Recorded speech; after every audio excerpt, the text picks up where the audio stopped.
professional.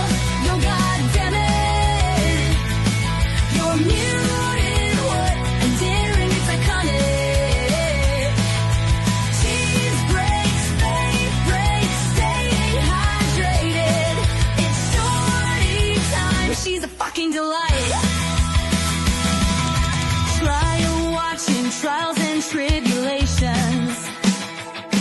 It's Camp Shorty calling all nations. What are you drinking? Shall we skip this part? Left or right-handed? Shit, she slid it to the start. She's a fucking professional. Yo, goddamn it, you're muted, what? And daring, it's iconic.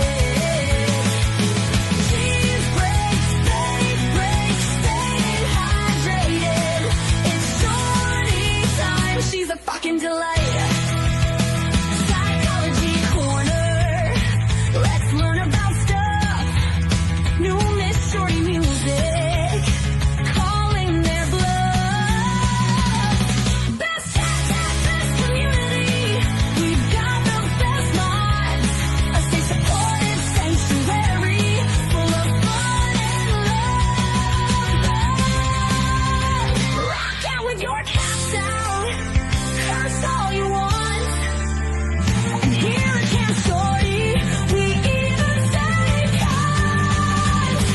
She's a fucking professional. Yo, goddamn it, you're muted, what? And daring, it's iconic. Cheese breaks, fade breaks, staying hydrated. It's shorty time. She's a fucking delight. Hey, shorties, what's doing, y'all? Get in here, shorties. Let's fucking go. Camp Shorty. Camp Shorty. Camp Shorty.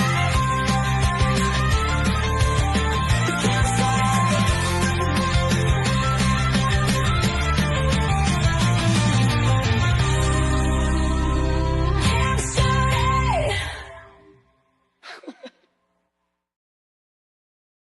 Hear ye, they are not like us. Hear ye, they all be making a fuss. The crash daddies told us that the car did not hit, and Trooper Paul couldn't make any of the physics fit. Free Karen Reed, hashtags be flooding out our feed. Justice for Officer John O'Keefe. Free Karen Reed, hashtags be flooding out our feed. 'Cause we all know that Lexus don't have no teeth.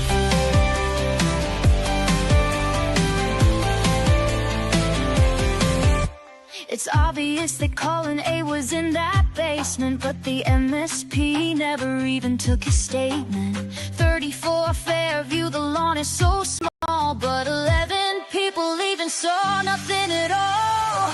Free Karen Reed, hashtags be flooding out our feed. Justice for Officer John O'Keefe. Free Karen Reed, hashtags be flooding out our feed. 'Cause we all know that Lexus don't have no teeth.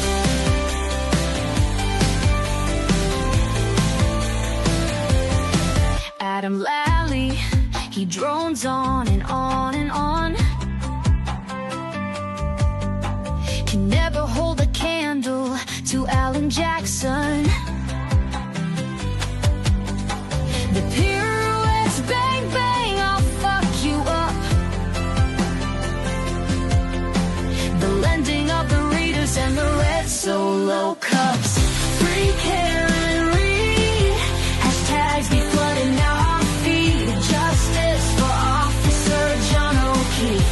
Free Karen Reed, hashtags be flooding out our feed. 'Cause we all know that Lexus don't got no teeth.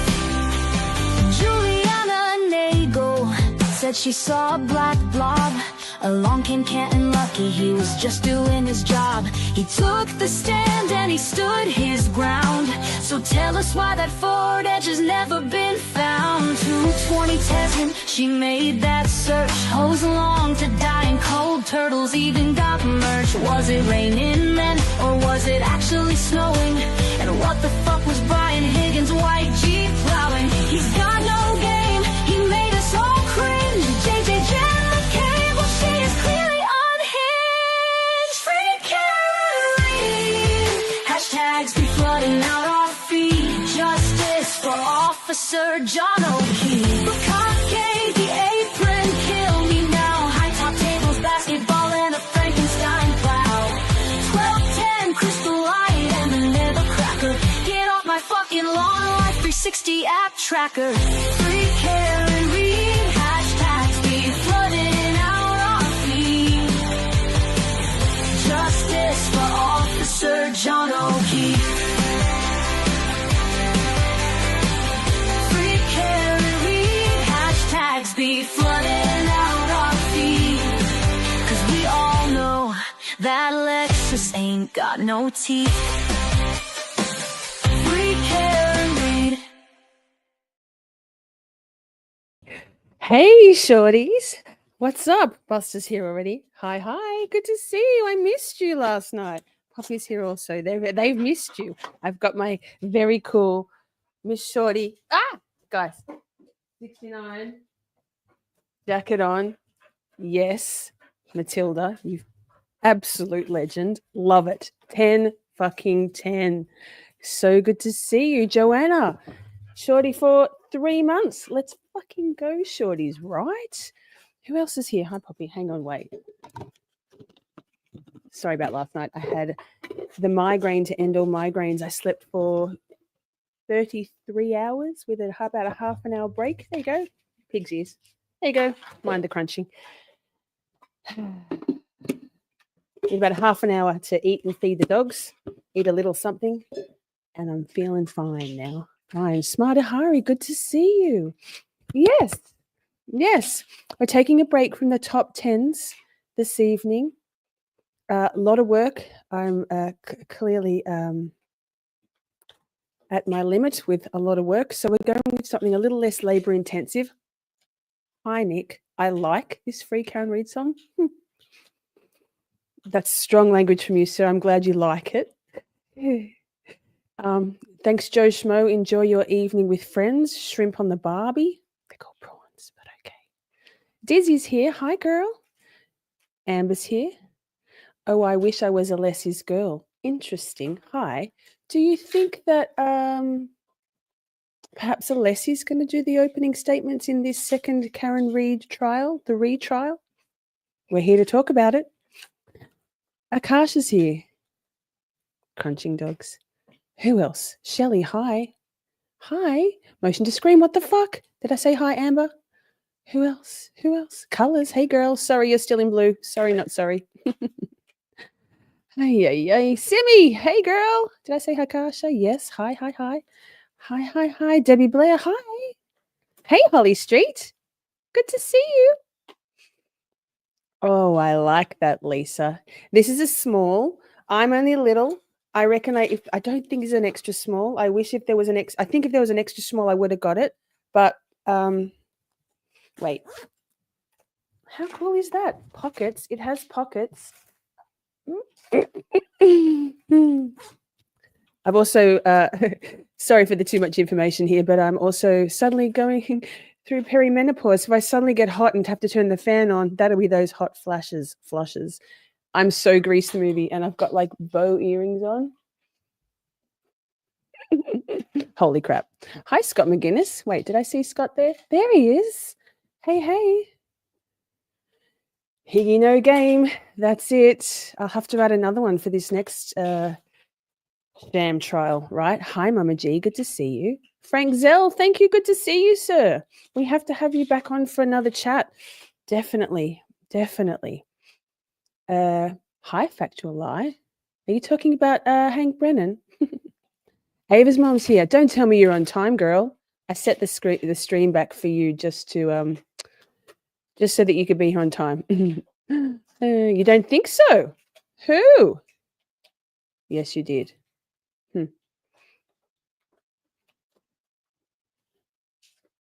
Liza's voice shakes. I think she's a brilliant lawyer too. I feel like she is losing her tremor, gaining more confidence. I think that tremor, I mean, I'd be terrified of Bev too, right? Hi, Denise. Good to see you. Okay, Gerda's here from South Africa. Hey, after midnight, and I'm glad I caught you live. So glad to have you here. Gorgeous. Thanks. Here we go. Scott says, I believe Alan Jackson opens. Yanetti closes, but who knows? If I knew how to do a poll, I'd do one. Actually, I think I know how. Wait, when we start the video, I might see if I can try to do a poll. I worked out how to do a portal and set subscribers only mode, and there's a fly in here. Fantastic. KK. Laura's here. Amazing. Hi, gorgeous. Okay, are we ready? Are we good? Did I say hi, Micah? Hi, Micah. Hi, Candy. Is my mic too close? Probably. Shiza. Hey, here's other news. So I had a migraine.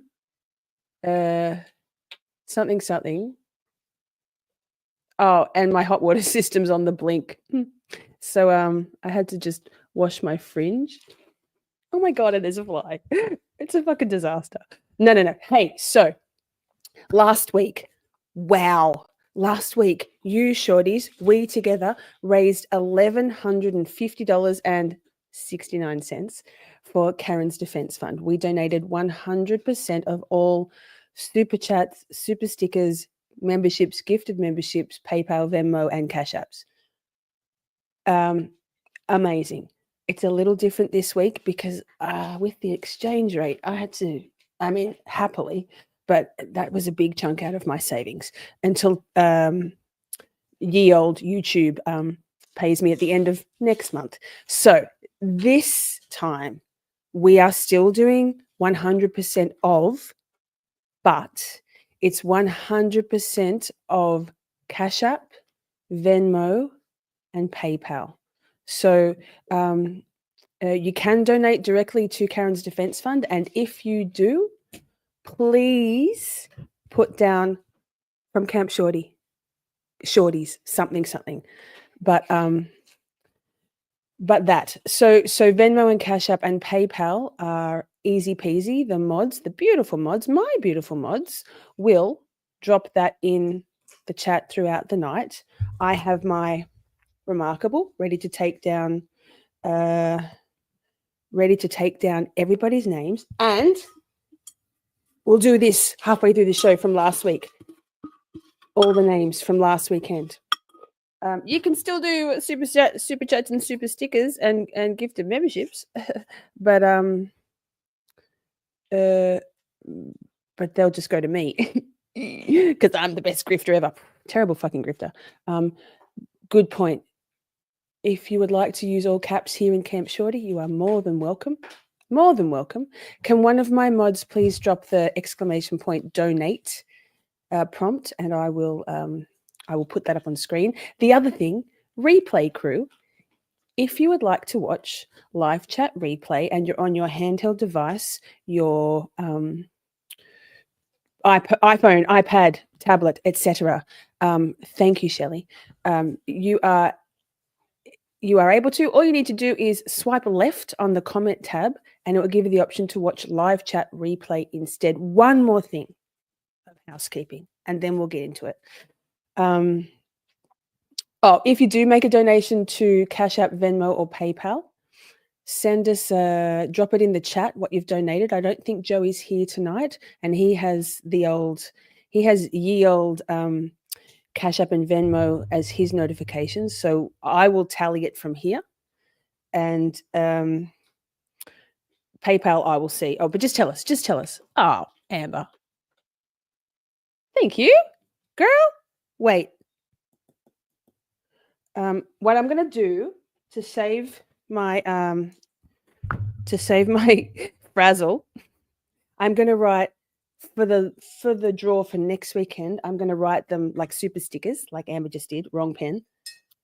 as we go, and I'm going to write all of the PayPal, Venmos, and Cash App at the end to go in the draw. Okay, so every week we do a draw from all donations to the channel for a T-shirt off the website, off the merch store. It's going in the Shorty mug for next weekend. Thank you, Amber. I'll play a soundbite, and then we'll get into what are we doing tonight, though. What are we doing tonight? I'll take any motherfucker's money if he giving it away. Didn't have this in it. Shit. So, in light of Yanetti dropping the bombshell at last week's pre-trial or this week's pre-trial motions hearing, that it was just in an aside to the court when they were talking about what could and could not be included in the openings as per third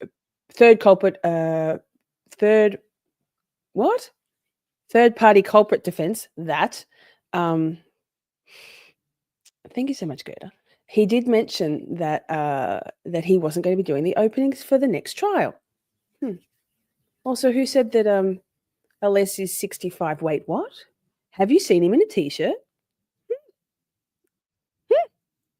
Amazing. Hi, everyone. Oasis Cat says, I'm listening but not able to chat. I would distract myself too much and not get done what I am working on. Well, we're happy to body double with you, girl. Lovely.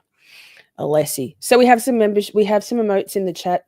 Big Yanetti energy, BYE. Big Alessi energy, BAE. And Big Jackson energy, BJE. Lol. Hi. Salty Sleuth Investigates. Hey, girl, you got gifted a membership last weekend. Amazing. Good to see you. I have some catching up to do on your live from... Did you do one last night? If you haven't already, please subscribe to Salty Sleuth Investigates. She's amazing. She and Joe Schmo do lives together on both their channels. So much housekeeping. Shall we get into it? We're going to watch Yanetti's opening from the first trial. And what we're going to do, wait, there's a few things I'm going to do. Yikes. What we're going to do is pause along the way. Of course, do I not ever do anything but pause along the way? And give some commentary, give our most revered and esteemed, we need a snake. Why we need a snake? Oh, for fucking... Someone write that down, mods. Yes. We need a snake. Agree for Brennan.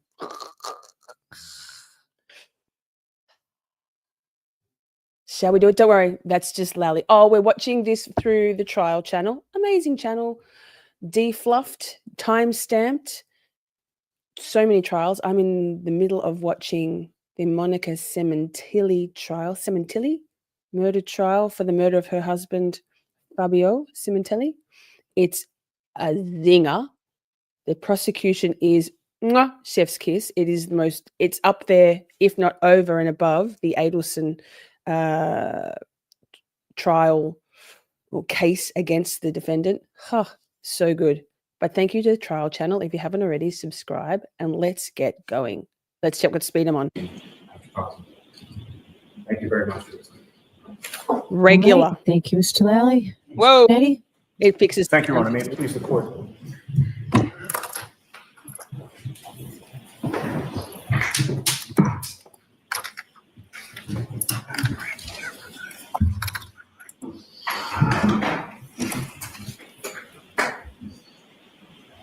Karen Reed was framed. Her car never struck John O'Keefe. She did not cause his death. And that means that somebody else did. You will learn that it was no accident that John O'Keefe was found dead on the front lawn of 34 Fairview Road in Kent on January 29th of 2022. You will learn that at that address. So I have closed captions up. YouTube's decided to change the color of the font in the closed captions to gray. I mean, I don't know how helpful it is. It's better than nothing. But that, and what the fuck says, ugh, that first line gives me chills. Yes. it gives me chills also. Gerda, thank you so much. I'm going to put you in the draw for next week. And what are we saying thank you so much for? No, it skipped on me. Yikes. This and this and this. I'm doing it all tonight. Our Joey's having the night off, a well-deserved break. This.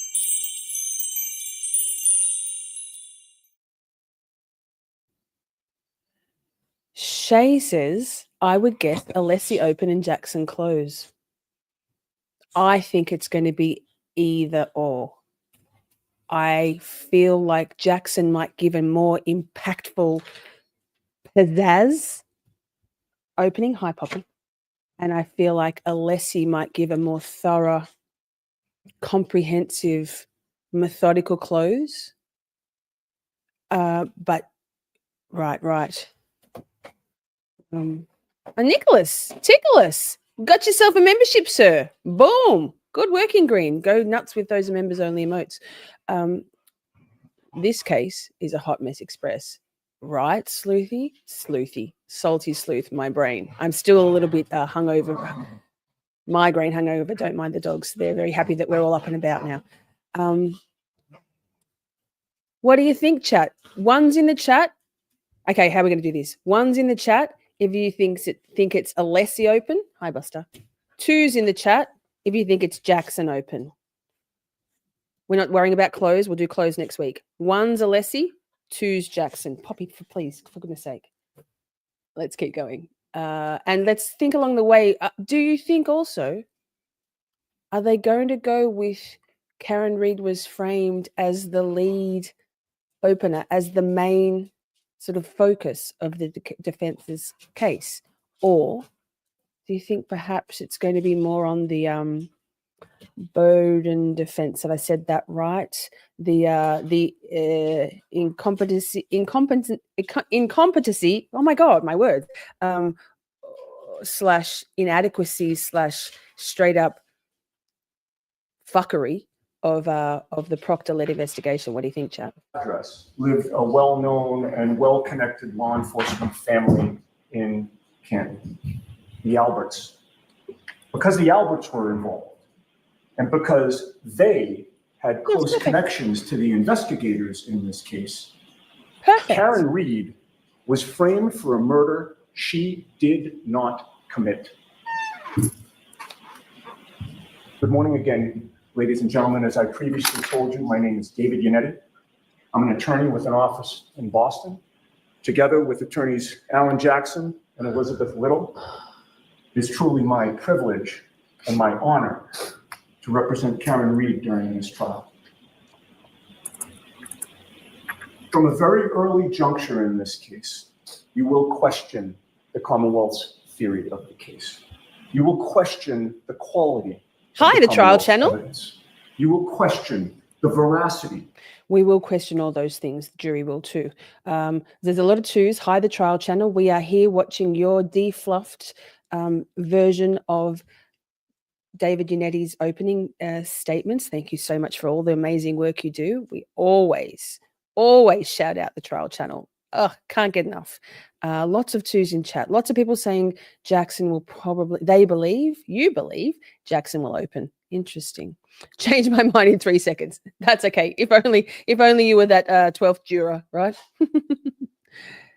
Can you imagine if Proctor decides to blast the truth right before trial? Wow. I can't see that happening, but yeah, that'd be amazing. Akasha says Alessi. Ava's mum says Alessi. Interesting. Okay. So AJ opens and David Yannetti closes. I mean, could be. No. There's Akasha. Chip, 164. Jackson. Laura. Michelle, hi, good to see you. Jackson. Oh, no, Alessi. Jackson. I wonder what is going to be different. A lot. Brennan. Yikes. Hi, Poppy. Oh, Poppy. Why? I don't know. I normally have a stool here. Wait, I can't have that happening. The contrast, between AJ and Brennan would thoroughly impress the jury, in my opinion. Yeah, because Jackson isn't a fuckwit, right? Brennan is a fuckwit. He makes my skin crawl. The gaslighting, narcissistic, bald-faced lying, right? It's disgusting. Not leading with the she was framed. The jurors' faces this time. Yep, I agree. Incompetence. Why couldn't I say that, Mama G? But yes, third party and incompetence. But one will be at the fore, I believe. Holly, yes. Opening statement. Former disgraced lead investigator was fired. I think you might have it there. And I think it'll be Alan Jackson. Hi, Garrett. Good to see you. Thanks for joining. Emotion to scream. What the fuck says, I think we'll see a harder lean on reasonable doubt. Good. Because as soon as they try to, I mean, we've heard this a million times, as soon as they try to, they being the defense, try to lean on the frame job and heavily on the third party culprit, it shouldn't, but suddenly in the juror's mind, the burden shifts to the defense. Reasonable doubt is so easy in this case. Lean on that. Agreed. They've proved the framing in the public opinion already, I think, or I hope, I guess. I agree. I'm going to press play and I'm going to go off screen for a second. Of the Commonwealth's witnesses, and you will question their shoddy and biased investigation, a faulty investigation that led to Karen Reed sitting here today. You will learn, in short, that the police did no real investigation of this case, and you will question why. You'll question why the investigators had such tunnel vision. You will question why they focused solely on Karen Reed. Right, Tenny? Yikes. To the Canton Police Department, as opposed to the well-known and well-connected Albert family of Canton, a family that was never treated as suspects by the investigators in this case. Boston police officer John O'Keefe was found mortally injured on Brian Albert's front lawn. His body was in full view and almost right below Brian Albert's bedroom window on his front lawn. He was found wearing only one sneaker. You'll learn that Brian Albert was a Boston police officer as well, and that he was a trained first responder. Brian Albert was notified that another police officer was injured and unresponsive on his front lawn. Thank you. And Brian Albert amazing did nothing. His sister-in-law, Jennifer McCabe, and other civilians were on his property that morning after John O'Keefe's body was found. Police, EMTs, firefighters, police cruisers, an ambulance, fire truck, lights flashing. And first responder Brian Albert never came out of his house. Equally important for you will be the fact that the lead homicide investigators never went inside the Albert home that night. You'll learn that Brian Albert's brother, Kevin Albert, is a... So yes, we have Cash App, PayPal, and Venmo now. Cash App is Camp Shorty, PayPal is Camp Shorty, capital C, capital S, and Venmo is also Camp Shorty. And all donations, 100% of donations tonight will go to those three, Cash App, Venmo, and PayPal, will go to Karen's Defense Fund. So let us know in the chat how much you've donated. I'll drop it in on my Remarkable, best thing ever, and we'll tally it up as we go. Last week we raised $1,150.69. So yes, that I don't have access to. I don't have access to the email of the Venmo and the Cash App because they're US based. So Joey has them, and he's not here tonight. So, but PayPal, yes, I can see those, and we will tally it all up as we go. Same as last week, just a little bit less of a drain on my own finances because that cost me a pretty penny last week. Personally, never ever call me a grifter. It cost me about anyway a lot of money. A Canton police officer. It was obvious very early on that the Canton police should not be investigating the death of a man found on the property of the brother of a Canton police officer. So it was decided just about from the start that the Massachusetts State Police should take complete control of this investigation because the Canton police were conflicted out. Now, that sounded good at the time, but you'll learn that two major problems arose. First, despite the fact that they obviously had a conflict of interest, the evidence will show that the Canton. I'm not at the bottom of the chat yet, but if you haven't already, Joanna, drop it in the chat and I'll write it down. And hi, Sleuthy Goosey. Good to see you. Hey, y'all. Trial channel, may I please put all your timestamps and your videos and timestamps in my spreadsheet? Girl, the trial channel does some serious work over there. I can't get enough of the trial channel. The playlists are in order. So good.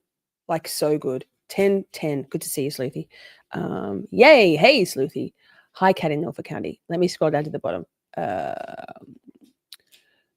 This. I sent it to the one that says Miss Shorty. That also exists. So yes, how much was it? How much? How much? Let me scroll down. Is Britt here? Hi, Britt. Good to see you. $10. Lovely. We're off. Thank you, girl.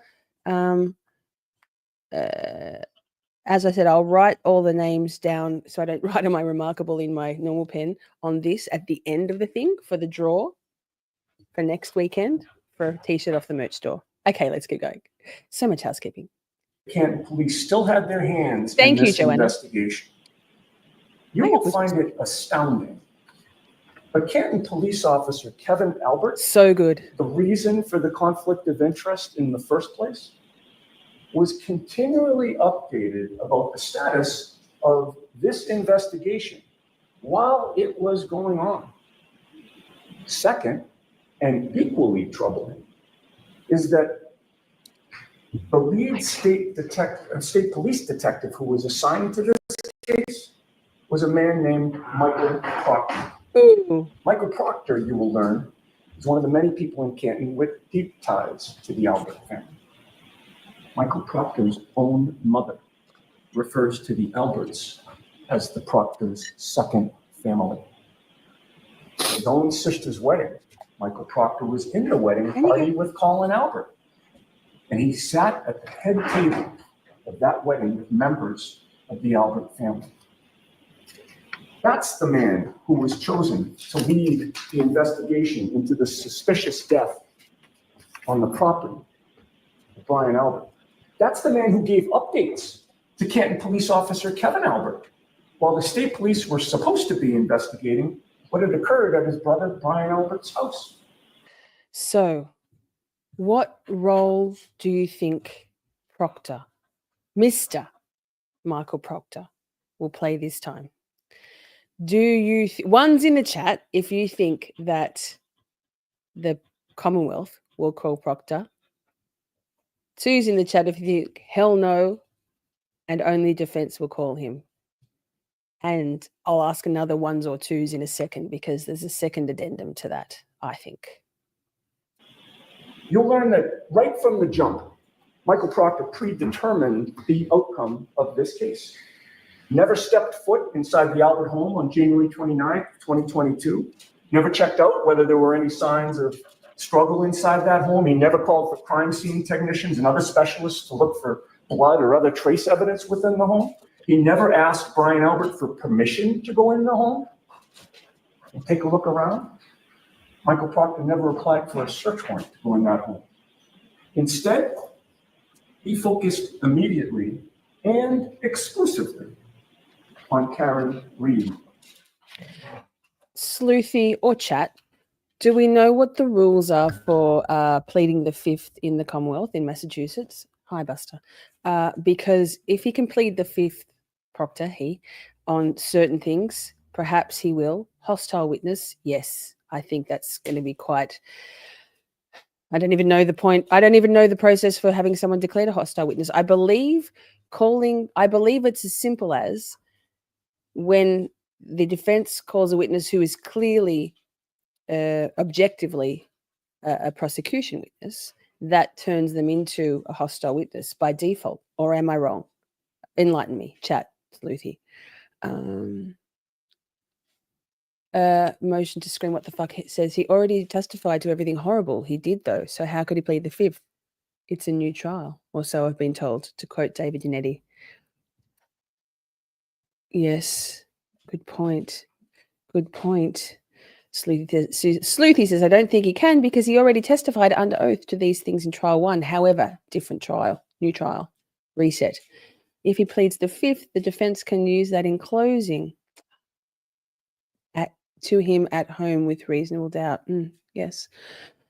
To not call your lead investigator, disgraced or not, could be a hammer blow to anybody. It should be a hammer blow to any case. Yes. So on that note, here was my next question that I was going to pose to you. Did we hear that that Liza Little, guys, Liza Little claimed that the Commonwealth isn't planning to call Dr. Scotty Bello. He is on the list of prosecution witness, Commonwealth witnesses, but she had been told by Snake Brennan that they're not planning to call her. How can you not call the medical examiner in charge of the case and or the lead investigator? Like, wow, Commonwealth, wow. Because they were trying to, Poppy, for goodness sake, they being the Commonwealth, wanting to exclude having the medical examiner's report being brought into evidence.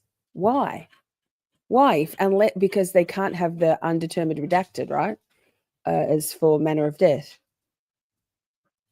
And so then by default, again, one would assume that if they don't want that evidence being brought into evidence, that report, they mustn't be planning to call the medical examiner. How on God's green earth can you prosecute for intentional homicide, second-degree murder, my bad, without bringing the medical examiner on to testify to the cause and manner of death? Wild. Scott says, although in trial 1, Lally called Proctor up anyways and rubbed Proctor's nose in his FBI texts. Lally was attempting to get ahead of it. That's how bold DA Meatball is. Meatball is the wild card there, right? He definitely can plead the fifth, but just makes him not credible, right? He's damned if he do. He's damned if he does and damned if he doesn't. Oh my goodness. You guys, you're making my brain not work properly. He can't plead the fifth because they can refer to his previous statements, right? And then they can not impeach him, but credibility. They're really, like, the Commonwealth really is fucked here. I don't see how they can get around all of this unless, as I'm sure Scott will attest to, the corruption is so very deep and there is so much corruption in this, so many players, complicit players, that it's a done deal. Cross-examination is by default hostile. It's procedural. They have to be combative. Yep, agree. It's adversarial. Yeah, on direct.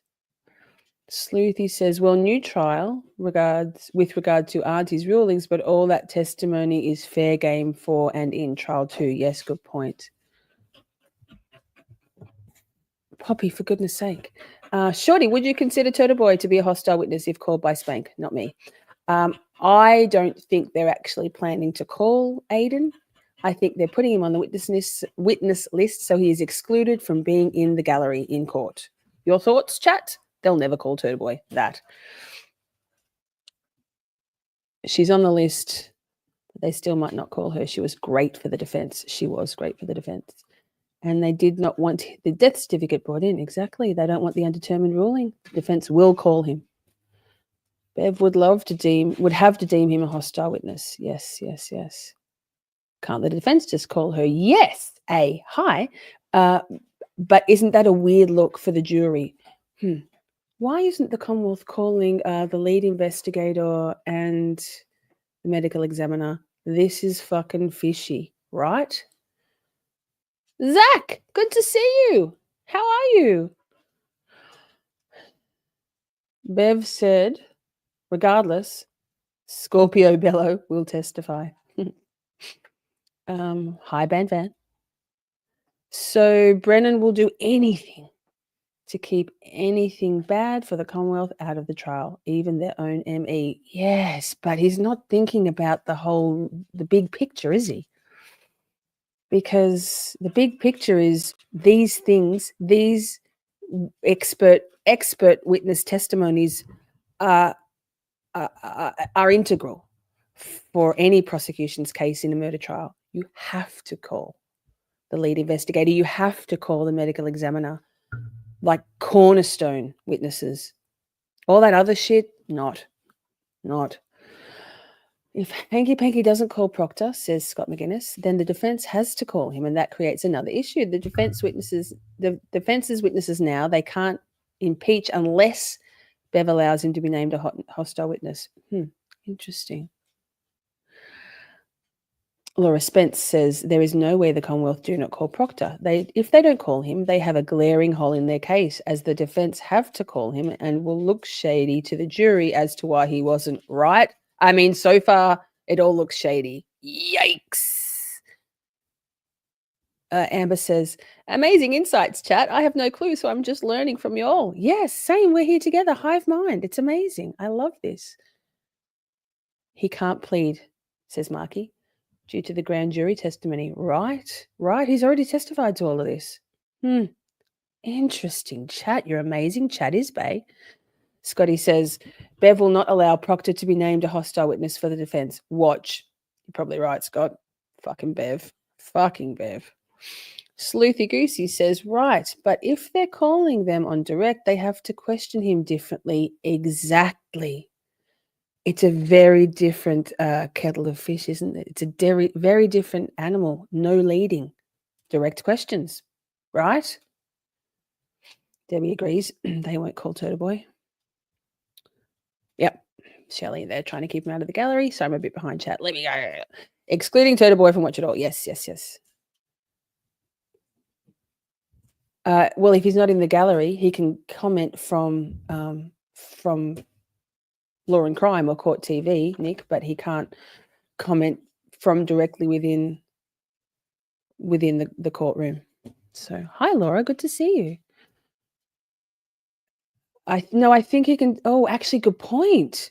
Because if he's on the witness list, if he's on the witness list, he's not supposed. Sorry, there's a fly. He's not supposed to watch any of it in case he's called.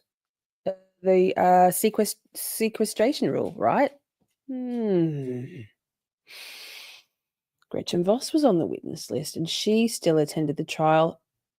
James, good point. Look at us all brainstorming this. Nicholas, that's very possible. Probably after she testified. No, but she didn't testify in the last trial. She was on the list. She never testified. Yes, Akasha, very good point. Guys, Bev cannot stand Proctor. She will hostile witness him. I agree. That the irksomeness, the vileness of Proctor, you can hear in Bev's voice. She hates him. That trumps the other stuff. He's a despicable human. Like he's a creature. He's a cretin. Yuck.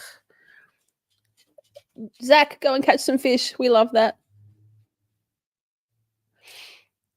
In a perfect world, Garrett, fired for being biased on this case. Case dismissed. Interesting. Here we go. Laura says, tight line, Zach. Ooh, there's a Fisher person there. Oh, I don't know if I've still got that soundbite on my thing, Zach. I don't. I had to refine things because I've got 50 songs in my video list. I'm so sorry. You're an idiot, Zach. Ay. So, shall we continue? Great. We're up to speed in the chat. Let's listen to more of Mr. Yannetti. Big Yannetti energy. Love. 1010. He's 62. Wow. The outsider. You will learn that no one in the Proctor family has ever called the Reed family their second family. No one in the Proctor family has been in a wedding party with anyone from the Reed family. Absolutely, Gerda. Was a convenient outsider. Absolutely. She was most definitely not from Canada. So how did Michael Proctor feel about her? How did he treat somebody he was investigating at a point in time when he should have been keeping an open mind, focusing on obtaining all possible evidence so that he didn't miss anything? Poppy. Well, you will learn that on the very day that John O'Keefe was found dead on Brian Albert's lawn, Michael Proctor was texting with his high school buddies about this supposedly secret investigation using his personal cell phone. He was revealing information about this investigation to his friend. Smarter Hari, Shorty, chat. Any thoughts on possibility of a motion to recuse Bev upon swearing in of the jury? The problem with that is that they're putting that motion to Bev herself, same as every other time. It's ludicrous that Bev rules on those motions. Another judge should hear those motions, and it's just not going to happen. It's just not going to happen. This is her case. She's made sure of it. Laura says, Bev will never, ever recuse IMO. Right. Exactly, Princey. Bev decides if she is conflicted. And no, who, me? I'm so unbiased. I'm Miss Piggy. Assuming that nobody would ever find out what he was doing and what he was saying. And he was revealing his true thoughts about Karen Reed to his friends, not what he put in his sanitized police reports, his true feelings to his friends whom he trusted, and in text messages that he never thought would come into the hands of the defense in this case. Lead investigator Trooper Michael Proctor, right from the start, called Karen Reed names you would reserve only for your worst Agreed, enemies. Laurie. He told his friends that he hoped that she would kill herself. He told his So chat, if let's sort of walk and talk, chat. If they the defense are going with Proctor's tunnel vision / distinct bias towards the McAlberts, whatever that looks like, do they put all this stuff into lead? Guys, please, we're trying to be professional. I love you very much, but come on now. Do they put this stuff in as the lead, like, you know, or should they bury this lead? Interesting. I'm really interested to see what this is going to look like. And these opening statements. And will Bev limit them to 1 hour again? Guys, oh my goodness, because we were all asleep for 33 hours with this with the migraine that's now passed. Praise the Lord. But so now they're very keen to play. Akasha says, I still cannot wrap my head around the fact that the motion to recuse, the judge goes in front of the judge you're trying to recuse, and they get to make the decision on how does that make sense, right? Well, here's the thing.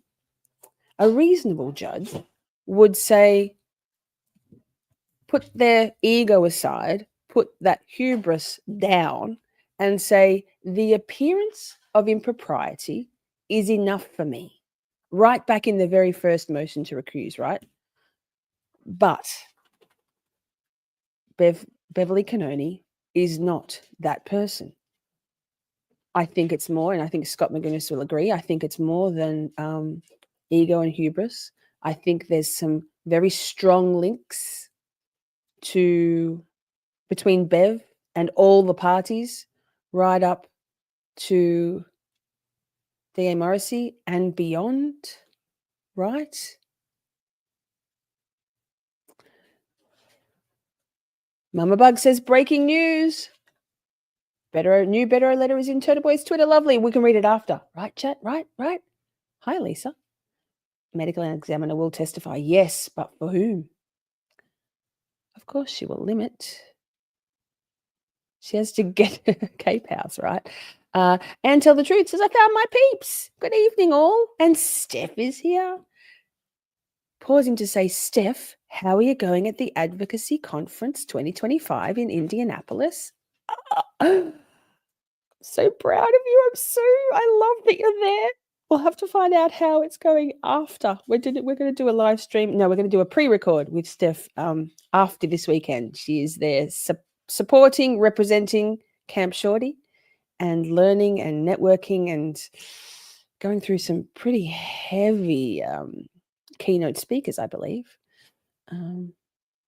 How long do you think it will take to seat the jury this time? I think it's going to take 3 or 4 weeks. Yes. Okay, let's keep going. So many questions. His friends, that he had seized her cell phone.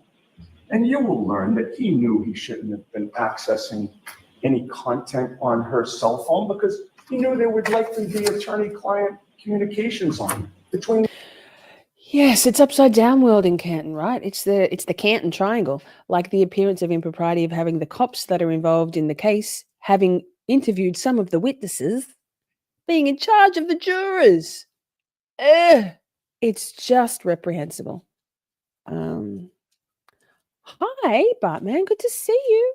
Hey, don't forget, chat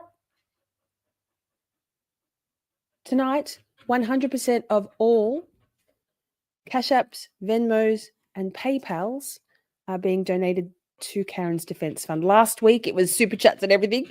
We raised $1,150.69. This week, Cash App, Venmo, PayPal. Drop it in chat. How much you've donated. I will keep a tally, and we will donate it all after the stream, right? Tomorrow. Thank you. Oops, Shelley. Thank you. There. Mods will be dropping the Cash App, Venmo, and PayPal in the chat all the way. They're all Camp Shorty. There is a Miss Shorty one, but that was a mistake. So the Miss Shorty one also goes to Karen's Defence Fund. But if you can stick with the Camp Shorty for all three, universal branding always. That's that. We're going to raise some money, chat. Yay. Between Karen and me at that time. He knew that he was supposed to wait for a search warrant or other permission from a judge in order to go through that phone. But you'll learn that he went through the phone anyway, without permission. And you'll know that he did because he told his high school buddies that he was searching her phone for nude photos of Karen Reed. Yikes. And he was disappointed he hadn't found any yet. That is the professional and unbiased investigator who was chosen to lead the investigation into the death of John O'Keefe. You'll learn that one of Michael Proctor's high school friends commented to him that with a dead body on the front lawn, a homeowner in this case is surely going to catch a lot of grief. And do you know what Michael Proctor's response to that was? One word. Nope. And he explained why.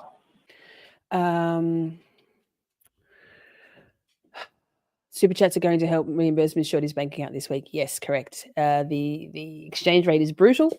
YouTube's taking 35% of all super chats and all everything is brutal. And the payday for this month doesn't happen until the end of next month.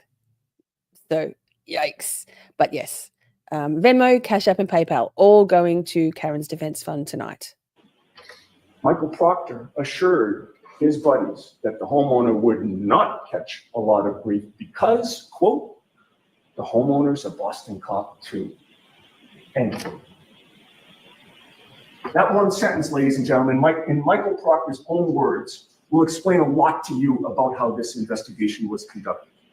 You will be able to evaluate whether Trooper Michael Proctor treated Brian Albert and his family differently because of who they are and their relationships between his family and theirs. You will evaluate whether this investigation was on the up and up.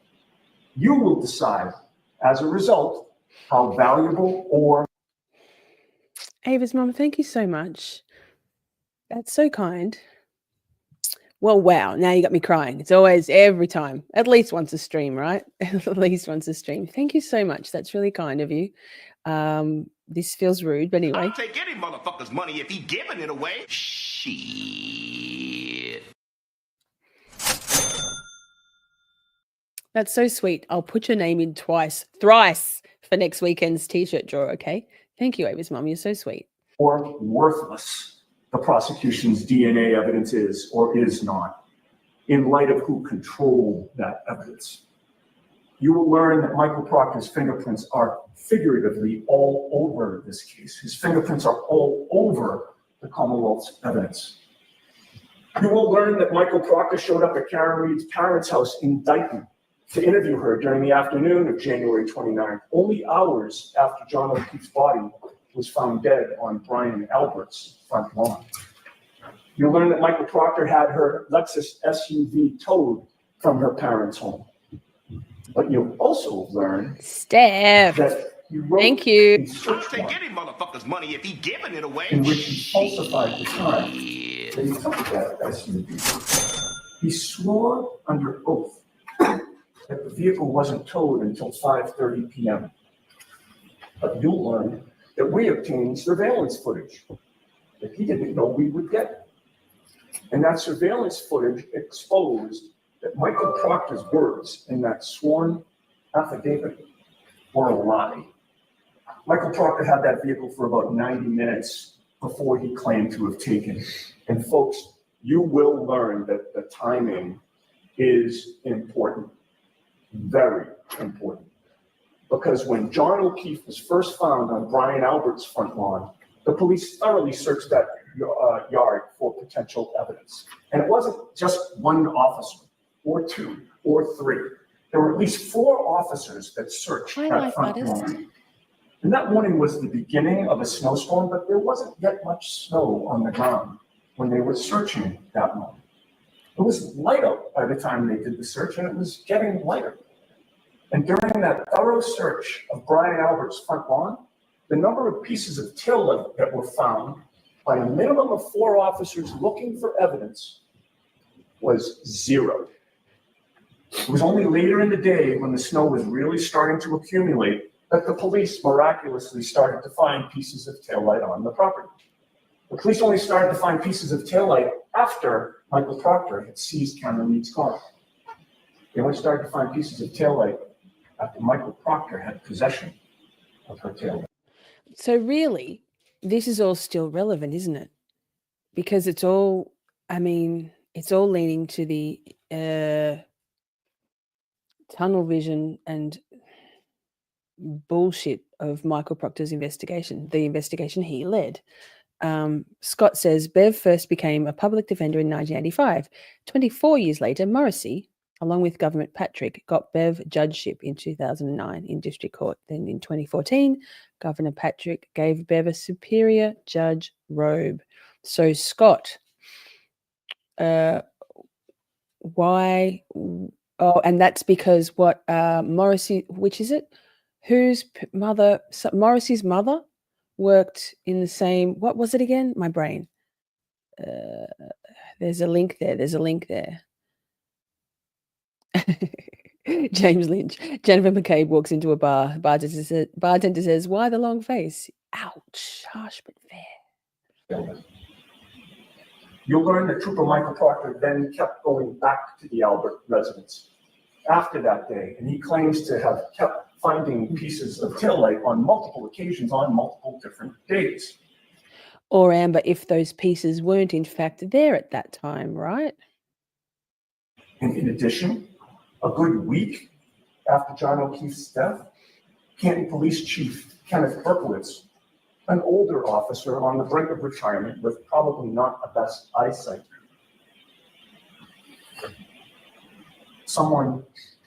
he supposedly was driving, happened to be driving past Brian Albert's house. And by the way, Brian Albert is someone with whom Chief Berkowitz is also good friends. And this older man allegedly spotted yet another piece of taillight from his moving vehicle. This was yet another piece of taillight that was somehow missed by the trained specialists who had previously and thoroughly searched the property. Another piece of taillight that Proctor supposedly missed in the many times he went back to the property.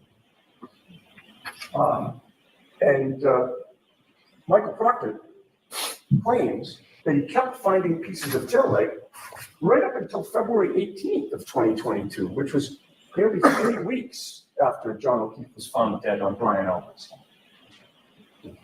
You will learn that there is no competent evidence that Karen Reed's taillight shattered at Brian Albert's property in the early morning hours of January 29th of 2022. To the contrary, you'll learn that when Karen left John at Brian Albert's house, she drove back to John's house on Meadows Ave across town in Canton. At John's home, where he lived with his 2 adopted children, Karen was drifting in and out of sleep, but she woke up for good in a panic sometime around 4 a.m. because John hadn't come home. And that was not like him at all. He had never done that before. Karen had a sinking feeling that something was wrong. Something was seriously wrong. So she got back into her Lexus. She backed up out of the garage to leave the drive. Are the Slutty Sullivan sisters on the witness list? Chat? Are they going with that? The Commonwealth? The trial channel says if it's going to take 3 weeks to see the jury, you have all the time in the world to finish Cementilli. I know, it's so bloody good. They're so comprehensive. That prosecution. Oh, so good. Like, honestly, Chad, if you're looking for a trial to watch in the meantime, on the trial channel, look for the Monica Cementilli playlist and get in there. Like, so good. Gripping. No doubt in my mind she's guilty or that she'll be found guilty. Don't spoil it. I think the trial's over now. But yes, nope. I forgot what I asked. Nope. What did I ask? Oh, the Slutty Sullivan sisters. Yes, cool. Good. Ugh, they don't get that opportunity to be mean girls to Karen in court. Good. P.S. In my opinion, John definitely passed on with the younger one in the hallway. I mean, Officer John O'Keefe, with all due respect, and rest his soul, but do better in life, sir. The driveway, and when she did, the right rear taillight of her Lexus struck John's parked vehicle in the driveway, and her taillight cracked. Mad trash. That was the same taillight that the prosecution Trash now takes claims itself out. was broken outside the Albert residence hours earlier at 12:30 a.m. But we have video evidence that the taillight was actually broken at 5 a.m., many hours after the prosecution needs that taillight to have been broken. There is, of course, no video of the taillight being broken at Brian Albert's. Vix, hi, by the way. If Proctor was head and the Commonwealth on that strength, does not now mean no case to answer? I think because he was the lead investigator, he still has a case to answer, especially now in light of things and his dismissal, dishonorable discharge on the basis of the bias that he showed in that case investigation. Funny thing is, Scott says, I used to see Bev in her days as a public defender. Prisoners in my custody appearing at her court would tell me how awful she was as a public defender. Scott, that's some good tea. Very early 90s, this memory. Lol. Yikes. Sleuthy says, that story was such a shitty and petty waste of time. I'll be happy not to see the Sullivan sisters. Sounds like the 2024 version of the Hocus Pocus witches, right? Oh, it was the Cinderella of it all, right? The Cinderella of it all. Karen Reid is just every waif in every Disney or Grimm's Brothers tale. Ugh, the underdog, the downtrodden. I think that's why we all feel so strongly about this, is the injustice of it all. You know, the mean girls bullshit, the xenophobia. It's disgusting. House. You will eventually conclude that that's because the taillight was not broken there.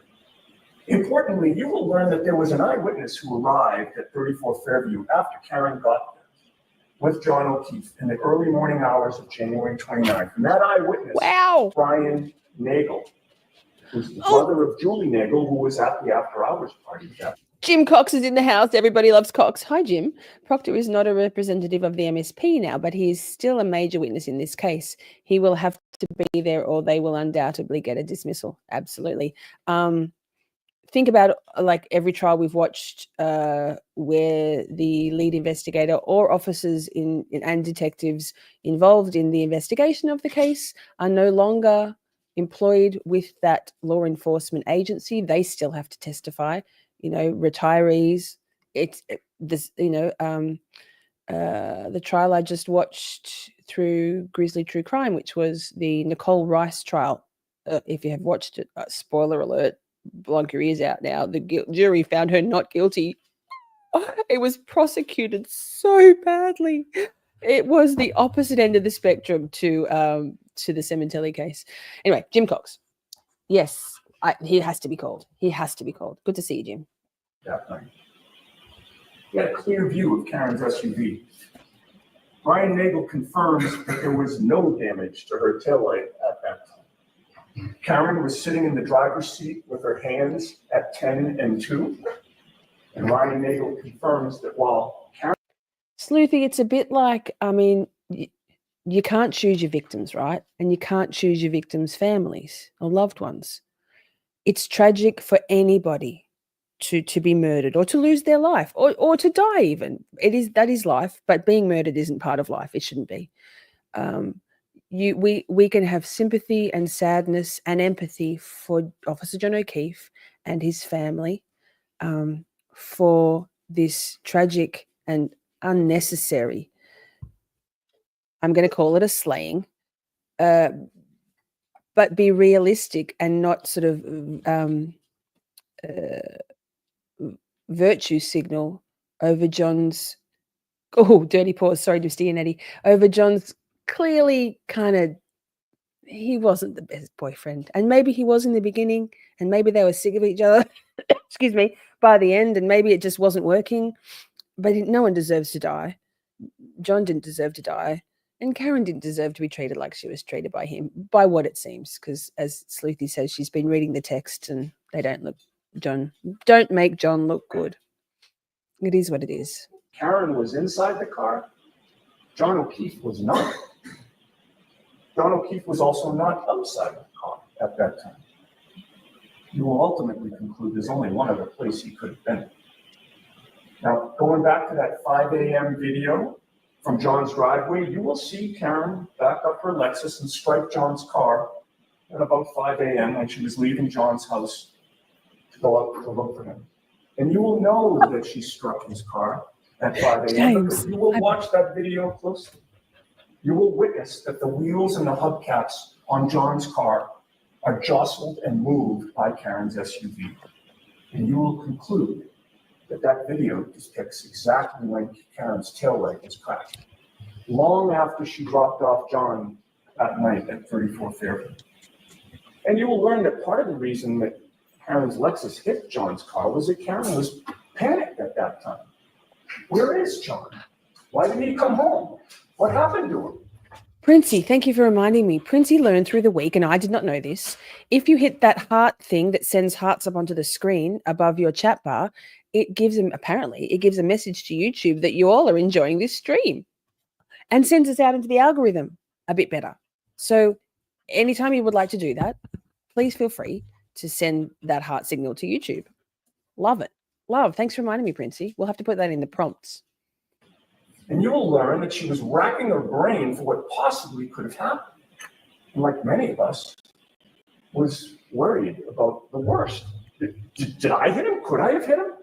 That was what she was saying, both to herself and to other people later that morning when she went back to 34 Fairview. She couldn't think of anything else that made sense. She certainly didn't consider in a million years that someone from within the Albert home could have beaten up John and left him to die on the front lawn. Now, that was over 2 years ago. Thanks, Scott. Thank you for being Karen here. didn't know then what you will learn. Awesome during insights this as always, Scott. Karen didn't know that Brian Albert's sister-in-law, Jennifer McCabe, left the after-hours party at Brian Albert's house sometime after Karen pulled away. She didn't know that after Jennifer McCabe dropped off some people elsewhere, she returned to her own home. Me, Karen I'm didn't know 69. that Jennifer McCabe climbed some stairs in her home and eventually made it into her bedroom with her cell phone. Karen didn't know that Jennifer McCabe settled in at 2:27 in the morning on January 29, 2022, and typed a Google search that she would later delete. Say it.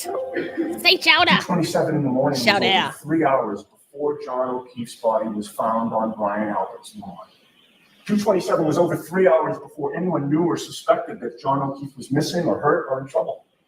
And at 2:27 in the morning, you will learn that with no one watching her, thinking she was alone with her thoughts, and not worrying that anyone would know what she was doing, Jennifer McCabe typed in the following Google search: how long to die in the cold?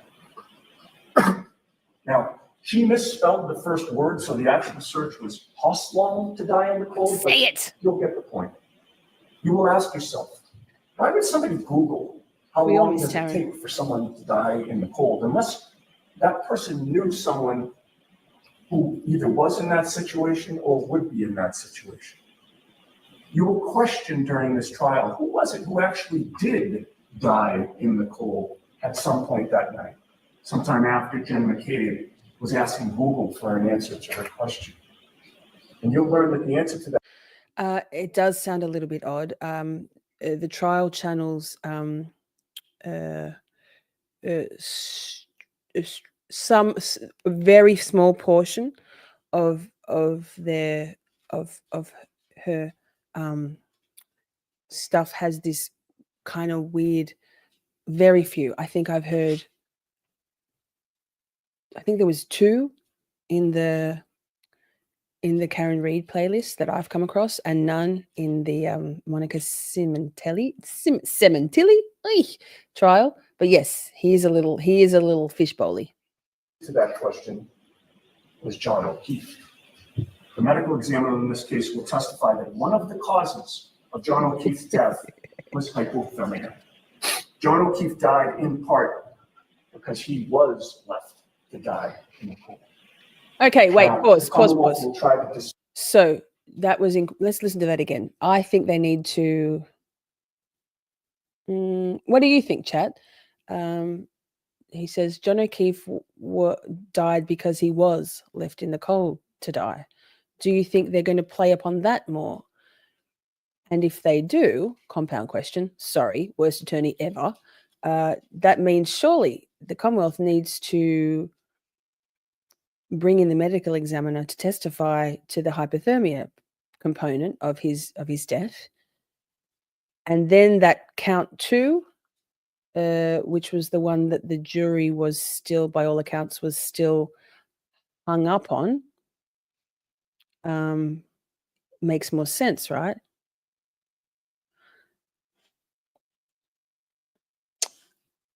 Yes, Simi, yes.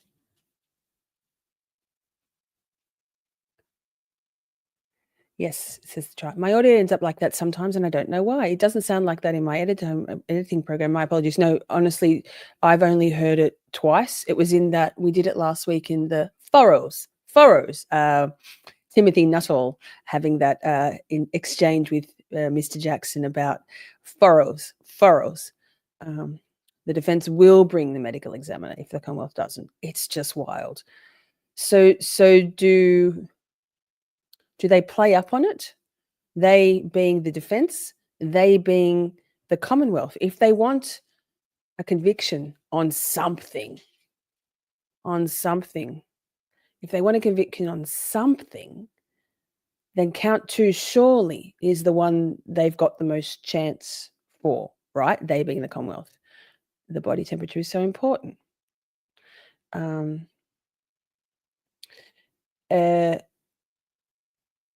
So the Commonwealth would do well to play up on that, right? To get a conviction, because isn't that what they want? Surely. It's my opinion that the Commonwealth didn't actually want a conviction on any of the counts, or didn't expect a conviction on any of the counts in the first trial. I don't think they were planning on a hung jury. I think they were probably planning on an acquittal on all counts. That way they could dust their hands of it, say, oh, well, the jury got it wrong, and move along. However, It was acquittal on counts 1 and 2, on 1 and 3, 1 and 3, and a hung jury on count 2. So now they've got to do it all again, and they've got to dig in. They bring in Brennan, and shit hits the fan. Exactly. Trial channel. No apologies. No apologies. Like, I'm going to go on about it a bit. Since I started subscribed and joined the trial channel about a month ago, they've gotten 2,000 subscribers. Y'all, trial channel, you are on the up. That's amazing growth. I don't know when you started your channel, but you deserve all the accolades, all the subscribers, all the members. I'm a member, a paying member. You'll go over there and become a paying member for the trial channel, because this is thankless work. It's tedious, time-consuming, meticulous work that they do. So, like, let's reward them. And they don't do live, so there's no super chats and super stickers, right? So go on and do it. And you'll learn that the answer to that question was John O'Keefe. The medical examiner in this case will testify that one of the causes of John O'Keefe's death was hypothermia. John O'Keefe died in part because he was left to die in the pool. Nick, do you think that cracked out Jennifer McCabe? I mean, wait, sorry. Just a night of drinking. She couldn't even type in how. I mean, no shade on typos. We do them a lot around here. But I don't know how intelligent that woman is, and if she was also under the influence of stuff. Don't know. Simi says, I'm one of those subscribers. 100% killing it. Yes. No, I think it's going to be unanimous. Unanimous. Yes. It must be unanimous. It doesn't need to be unanimous in civil litigation, I believe. Here's me talking out my ass. Super thanks. Yes, I should do some super thanks. I will. I try to comment. I comment on everything, almost everything.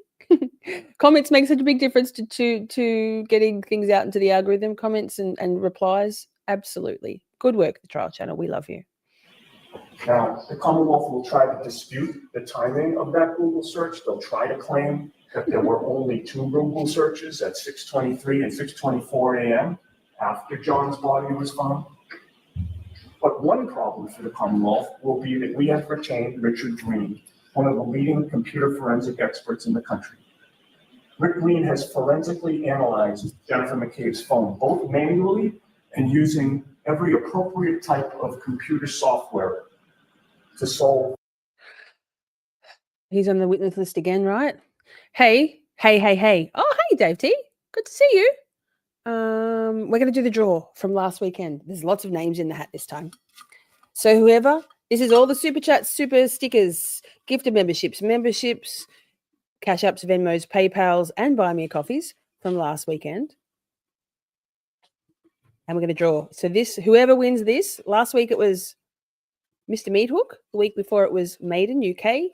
We've had, last week it was Holly Street.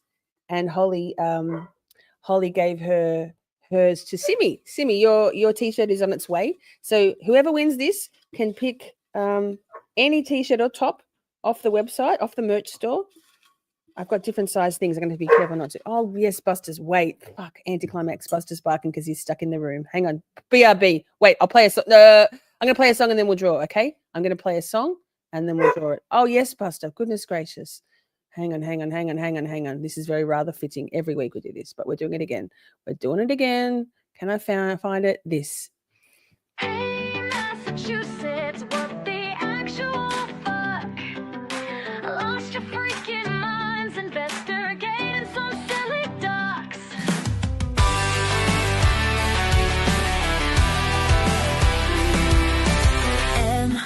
MSP, please explain to us all why your best men don't falter. Y'all never let them fall. Why do your men use our resources on inconsequential fluff while they turn a blind eye to science, physics, and stuff? Go to homes of citizens who've done nothing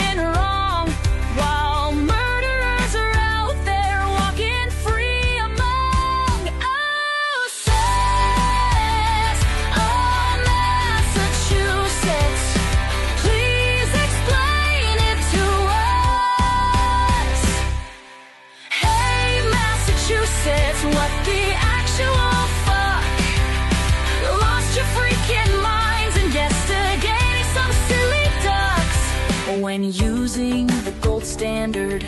Ye all celebrate. Tell us, why can't you ever seem to get it right? You expect we'll believe the data isn't there. You truly imagine that Massachusetts don't care. Well, I've got news for you. The whole world is spying. Consider yourselves on notice. This bullshit we ain't buying.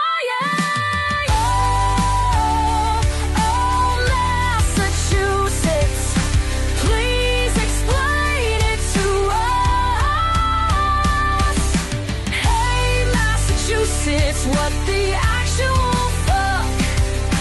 Lost your freaking minds investigating some silly ducks. Hear us, we are outraged, we are mad, this is it.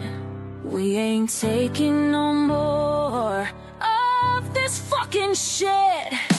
Oh, Massachusetts, won't you explain it to us? Do something about it. MSP, for the love of the Commonwealth, please explain it to us.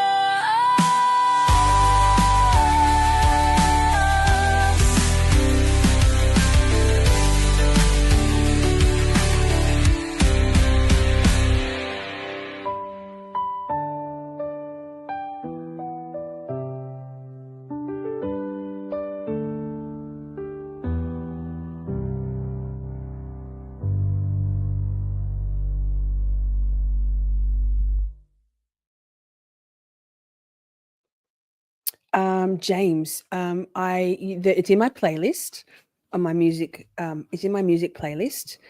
If you like that song, I can also put the link to the MP3. Perhaps I don't know if I can do that on my community post. We'll see. We'll see. So back to it. Buster is very big and very capable dog, but also can't work out how to nose himself out of the door if they fuck up the prop open. So here we go.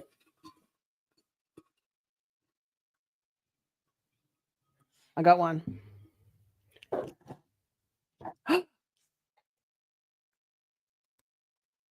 Life artist, you're the winner.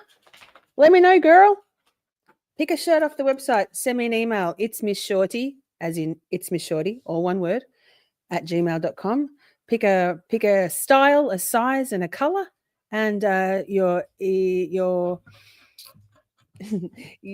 postal address and stuff, and I will get it sent out to you. Amazing. Congratulations.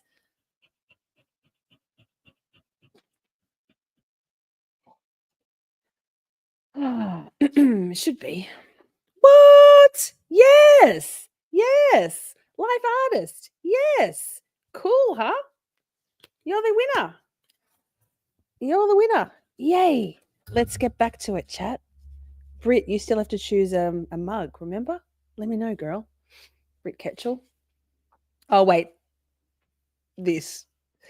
Present screen. Oh, my goodness. Let's get back to it. Mr. Yannetti, sir. Big Yanetti energy. Who is going to do the open in the next one? This issue. The next one, the last one. I will one. confirm for you that Jennifer McCabe did indeed make that search at 2:27 a.m. And another problem for the Commonwealth. Hi, Kirby. Is that you will hear and see other evidence that will confirm that Jennifer McCabe is lying when she denies making that Google search at 2:27 a.m. Jim Cox. Thank you, sir. You will conclude that before Welcome, she you went to bed, shorties. if she went to bed that night, Jennifer McCabe wanted to know just how long it would take for someone to die in the cold. And a big question in this trial for you will be, when was John O'Keefe left to die in the cold?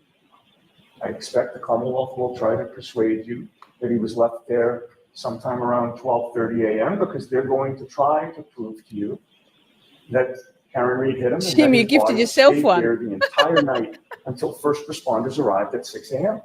and his body was taken to the hospital. But you will learn that there are big problems with the Commonwealth's theory of this case. You will learn that there were 6 people at that after-hours party at Brian Albert's house. all of whom left by the front door and would have been confronted by John O'Keefe's lifeless body on that lawn if he was actually there at that time. Sleuthy, right? It better be the last one. I can't do this a third time. I feel like it's going to be the Brennan factor, which is going to tip us all over the edge. I know, obviously, it's, oh my goodness, Buster, for goodness sake, what the hell? Poppy, help him get out. I just let him out. Go and help him out. He's trying. Poppy, go and open it for him. Oh, good boy, Buster. Well played. I think that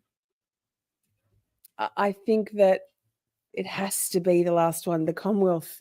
But they can keep prosecuting until the end of time. They just can. Terrifying. Terrifying. He fucking annoys me in an entirely different way than Lally, right, Sleuthy? I get viscerally triggered by Brennan. It's so many experiences in my lifetime with that kind of guy in terms of the gaslighting, the blatant gaslighting. Ugh, he's so shifty and slimy. He's just vile, and it worries me. He and Bev together does worry me. Because how far does that corruption go? How deep is that buy-in from the Commonwealth here? Those 6 people walked out the front door at the 34 Fairview, walked to their cars, either in the driveway or parked in front of the house. Brian Albert's sister-in-law, Jennifer McCabe, was there. Her husband, Matthew McCabe, was there. ATF federal agent Brian Higgins was there, who was also Brian Albert's friend. Sarah Levinson, a friend of Brian Albert Jr., was there. Julie Nagel, another friend of Brian Mika? Albert Jr. Micah, fuck. And Caitlin Albert, Brian Albert's daughter, was also there. All of them leaving the residence. Each of those people left 34 Fairview in Canton, where Brian Albert lived. Each of them walked out facing the front lawn, where the Commonwealth will tell you that a 6'2", nearly 220-pound big man in dark clothing was sprawled on the front lawn when there was only a dusting of white snow on the ground. Okay, so here's something on that. Since we've been rewatching Testimony, and maybe something else, I can't remember, I'm going to say that the pathway that those delightful guests at 34 Fairview would have had to take to their vehicles is slightly out of the way to where Officer John O'Keefe's body lay. But given that, in my opinion, and I think probably most of your opinions, he wasn't out there until that Ford Edge was there at 2:30-ish, courtesy of Lucky Loughran. They wouldn't have seen him anyway. But I guess they're kind of not lying that with the way they walked to their vehicles, that's not where his body was. Am I right? But they were so close. True. He wasn't there. I mean, he wasn't there. Hi, Patricia. Hey, Patricia, look at this. Sorry, I'm doing this a lot tonight. I've got your jacket on, Patricia. 69. Simi says, in my opinion, it seems that the Commonwealth hired a defense attorney to defend the Commonwealth. Oh, that's a zinger. That's a zinger, girl. Strongly agree. Yes. He's pulling sleazy lawyer tricks and antics. No acting like a prosecutor at all. Just my opinion. Yes. Actually, let me just hang on 1 second. Let's watch this. Just on that note, share this tab instead. Mr. Brennan talks about, well, you can't do this if it prejudices the Commonwealth. That's crazy. Every single time you introduce a third-party public defense, you are prejudicing the Commonwealth by definition. You're not going along with their theory of the case. Mr. Brennan's aggrieved that we would deign to present this defense. And I would note, Judge, there's, I believe, a certain amount of gaslighting going on here in that on one side of his mouth, he talks about he wants Ms. Reed to have a fair trial. But we've spent weeks where he's just trying to knock out all our evidence, just limit everything. He's, I believe, acting more like a defense attorney than a prosecutor. Mr. Bryan. Bingo. Bingo. Bingo. Let's go back to his opening. Mr Yannetti, sir. Sorry, sir. Sir. Supposedly sprawled on that lawn, just feet from where these people were walking when they left the residence. And you will learn that not one of these people saw John O'Keefe. Catherine, hi. Not Life artist, one. thank you so much. And you know who else saw no one laying outside in the early morning hours of January 29th? The snowplow driver in charge of plowing the street for the city of Canton. And this is another big problem for the Commonwealth. You will learn that Michael Proctor, there's that name again, wrote a report where he claimed that the DPW supervisor had told him that Fairview Road had not been plowed that night. Proctor's total investigation on this issue consisted of one phone call and no follow-up. He just submitted his report that simply said the road hadn't been plowed that night, perhaps thinking that no one else would follow up either. But you'll learn that when it came to finding out the truth, it's not that Proctor couldn't find the truth, it's that he wouldn't. But fortunately, you'll learn that we would, and we did. You'll learn that within weeks after January 29th, we sent our investigator, a former Medford police officer named Paul Makowski, to the Canton DPW to try to get to the bottom of this. Paul Makowski talked to the same supervisor at the DPW, a man named Michael Trotta, whom Proctor claimed had told him that the street hadn't been plowed that night. You'll learn that Paul Makowski found out that Michael Proctor was not telling the truth. You'll learn that Michael Trotta from the DPW told Paul Makowski, our investigator, that the street was indeed plowed that night, and that the name of the plow driver was Brian Loughran. So Paul Makowski tracked down Brian Loughran. He asked Mr. Loughran if the state police or any investigators had ever spoken to him. And the answer came back, no.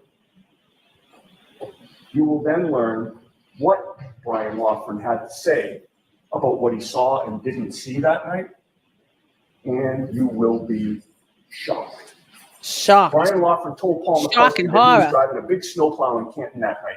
You'll learn that the nickname for it at the DPW was Frankenstein because it had a lot of spare parts and it had been around forever.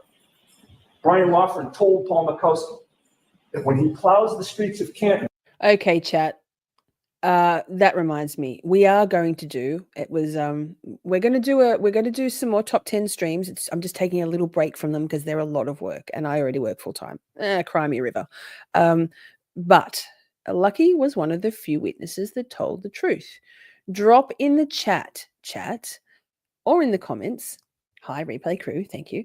Who you think were the good guys and gals of trial number 1?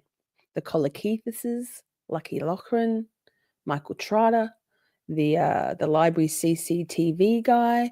Drop it in the chat, and maybe one of my mods could take a note of all of them so we can compile that list ready for that top 10. We're also going to do a top 10 villains and idiots stream, but again, in a couple of weeks or a week. I'm not sure. We'll get back to them. In Frankenstein, he's very careful. He makes sure to check not only the roads in front of him, but also the yards to the side of his plow. He makes sure not to hit a fire hydrant or a tree or an animal, or heaven forbid, a person lying in the snow. He's always on the lookout. You'll learn that Brian Loughran passed by 34 Fairview in his plow, traveling right by Brian Albert's front lawn at 2:30 in the morning. You'll learn that Brian Loughran confirms that at about 2:30, when he went by that house, John O'Keefe was not on that front lawn. So you'll learn that about 2 hours after the Commonwealth claims that Karen Reed somehow incapacitated John O'Keefe, an eyewitness confirms that not only could it not have happened, but it didn't happen. But you'll learn that Brian Lawford also provides some other troubling testimony for the Commonwealth. You'll learn that after making that pass at 2:30 in the morning and seeing no body, he showed up again at the entrance to Fairview Road, intending to make another pass down it with his plow. This time, however, at about 3:30 in the morning, he looked down the street and he saw that parked right next to Brian Albert's front lawn, right in the very area where John O'Keefe's body was later found at 6 a.m., Brian Laughlin saw a Ford Edge parked on the side of the road. You will learn that the police have done zero investigation to discover whose Ford Edge that was. You'll learn that members of the Albert family drove Ford Edges. You'll learn that the police to this day claim not to know who was parked right next to the area where John O'Keefe's body was later found. You will learn that while investigators on this case, including Michael Proctor, completely ignored the snowplow driver who went right by the Albert residence, the defense not only tracked him down and interviewed him, but the plow driver actually took our investigator on a ride back past the residence to explain the precise route that he had taken on January 29th. You'll learn that some other curious things were going on in the early morning hours of January 29th. Curious things that the police in this case utterly failed to investigate. For example, after people left the after-hours party at Hi, Brian Jules. Good to Albert's see house you. on January 29th, Brian Albert claimed that he had no contact with anyone but his wife until he was woken up in the morning. But you will learn that he was ultimately confronted by the fact that his phone records revealed that he had actually placed a phone call. Renee Stonehenge, Stonefield, Stone. Yes, Patricia, that's amazing. The brain doctor is box boss and she's very fly. There was a lot of scandal about her shoulders showing, but I stand her look similar to mine. Don't forget, 100% of Cash Apps, Venmos, and PayPals from tonight go to Karen's Defense Fund. We're only at $10 at this stage. Come on, chat. Come on, chat. Come on, chat. I'll still put your name up on screen. To ATF agent Brian Higgins, his friend, the same friend who had been at his house earlier that night. Stonebridge. And that was at 2:22 in the morning. You'll learn that Brian Higgins called him back 17 seconds later, and they connected 22 seconds on their cell phones.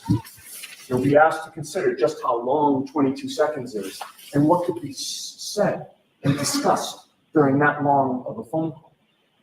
You will consider that phone call in the context of the other curious things that were going on during the early morning hours of January 29th. You will learn about the following in chronological order. 2:12 a.m., Jennifer McCabe arrives at her home. 2:22 a.m., Brian Albert calls Brian Higgins. 2:22 a.m., 17 seconds later, Higgins calls him back. You're a good mama, she. And Brian Albert and Brian Higgins are on the phone together for 22 seconds. 2:23 a.m., Jennifer McCabe climbs the stairs to her bedroom. 2:27 a.m., Jennifer McCabe searches on Google how long to die in the cold. 2:30 a.m., plow driver Brian Laughlin confirms there was no body on Brian Albert's front lawn. Which one was she, the trial channel? Remind me. Christina. I can't remember her. I'm sure. Tell me what she looked like and I'll remember. But I'll write it down. We'll write it down for sure. 3:30 a.m., Brian Laughlin confirms that a Ford Edge was parked right where John O'Keefe's body was later found. The Commonwealth will not be able to successfully dispute any of those facts, yet I expect that they will persist in asking you to convict Karen Reed anyway. You will learn that there are other major problems with the Commonwealth's theory. You'll learn that when John O'Keefe was found, he did not look like he had been hit by a car. You'll learn that he looked to have been attacked and beaten up. You'll learn that John O'Keefe was a large 6'2" man who, if positioned behind a Lexus SUV, would have had his torso completely exposed to the rear of that vehicle, including to the taillight. You'll learn that no part of his torso was injured. There was no bruising, no ridges, no scratches, no punctures. You'll learn that his chest and hips and legs were pristine. How good was his cadence there? I'm going back. Love, love, love. 10-10. No bruises, no scratches, no. The Lexus SUV would have had his torso completely exposed to the rear of that vehicle, including to the taillight. You'll learn that no part of his torso was injured. Reassembling the glass, no bruising, no ridges, polycarbonate. no scratches, no punctures. You'll learn that his chest and hips and legs were pristine, despite the Commonwealth. Okay, let's talk about this. Vic's Logic says, I'm loving that Victoria George has gone from jury to defense. Wild. And also why? Like, obviously she's a Massachusetts attorney because she doesn't have to go, what's that word? My brain wants to say pro se, but that's when you defend yourself. I don't understand why they need another attorney. Anyone, chat. Like, I love it. Like, what a bold move. Like, what? Thank you, Pro Huck Vice. Thank you, Mike. Why though, chat? Why? Because of Brennan. What, she hates him like we do? Yeah, same. Like, I love this. It's wild to me. You cannot make this shit up. To piss Brennan off and Bev because they didn't let Bettero in, perhaps?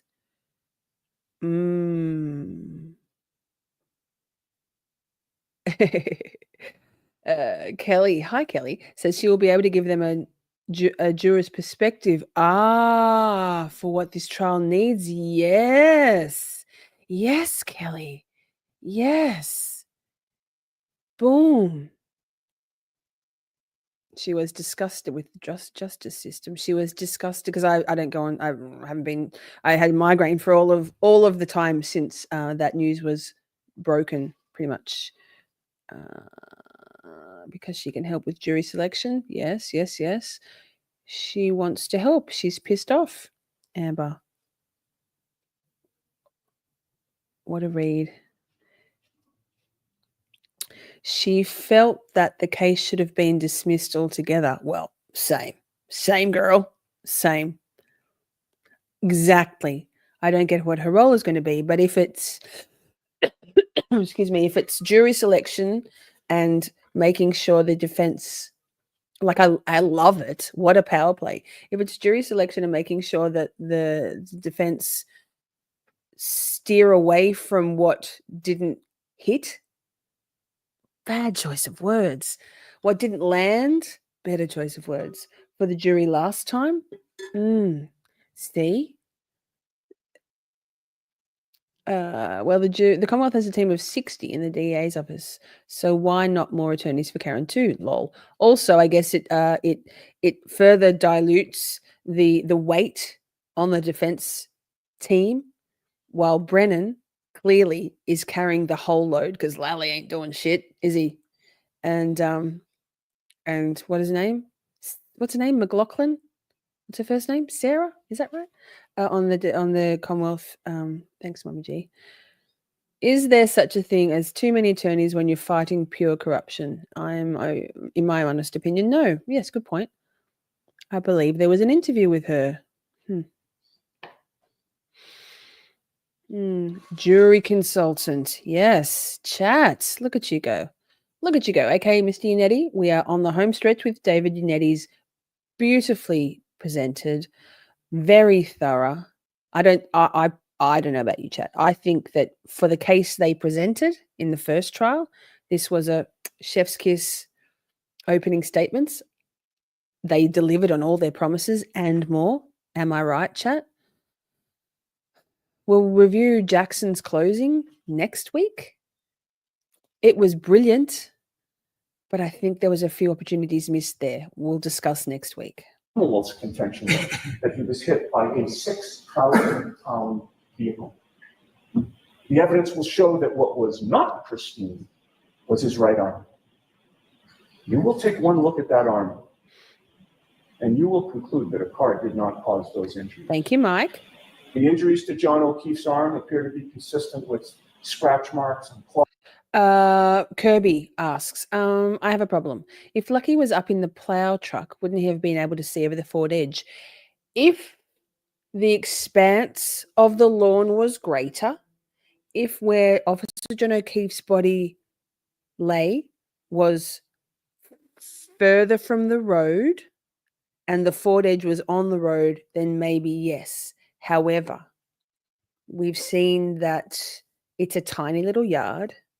Officer John O'Keefe's body was right near the curb, near the burn, and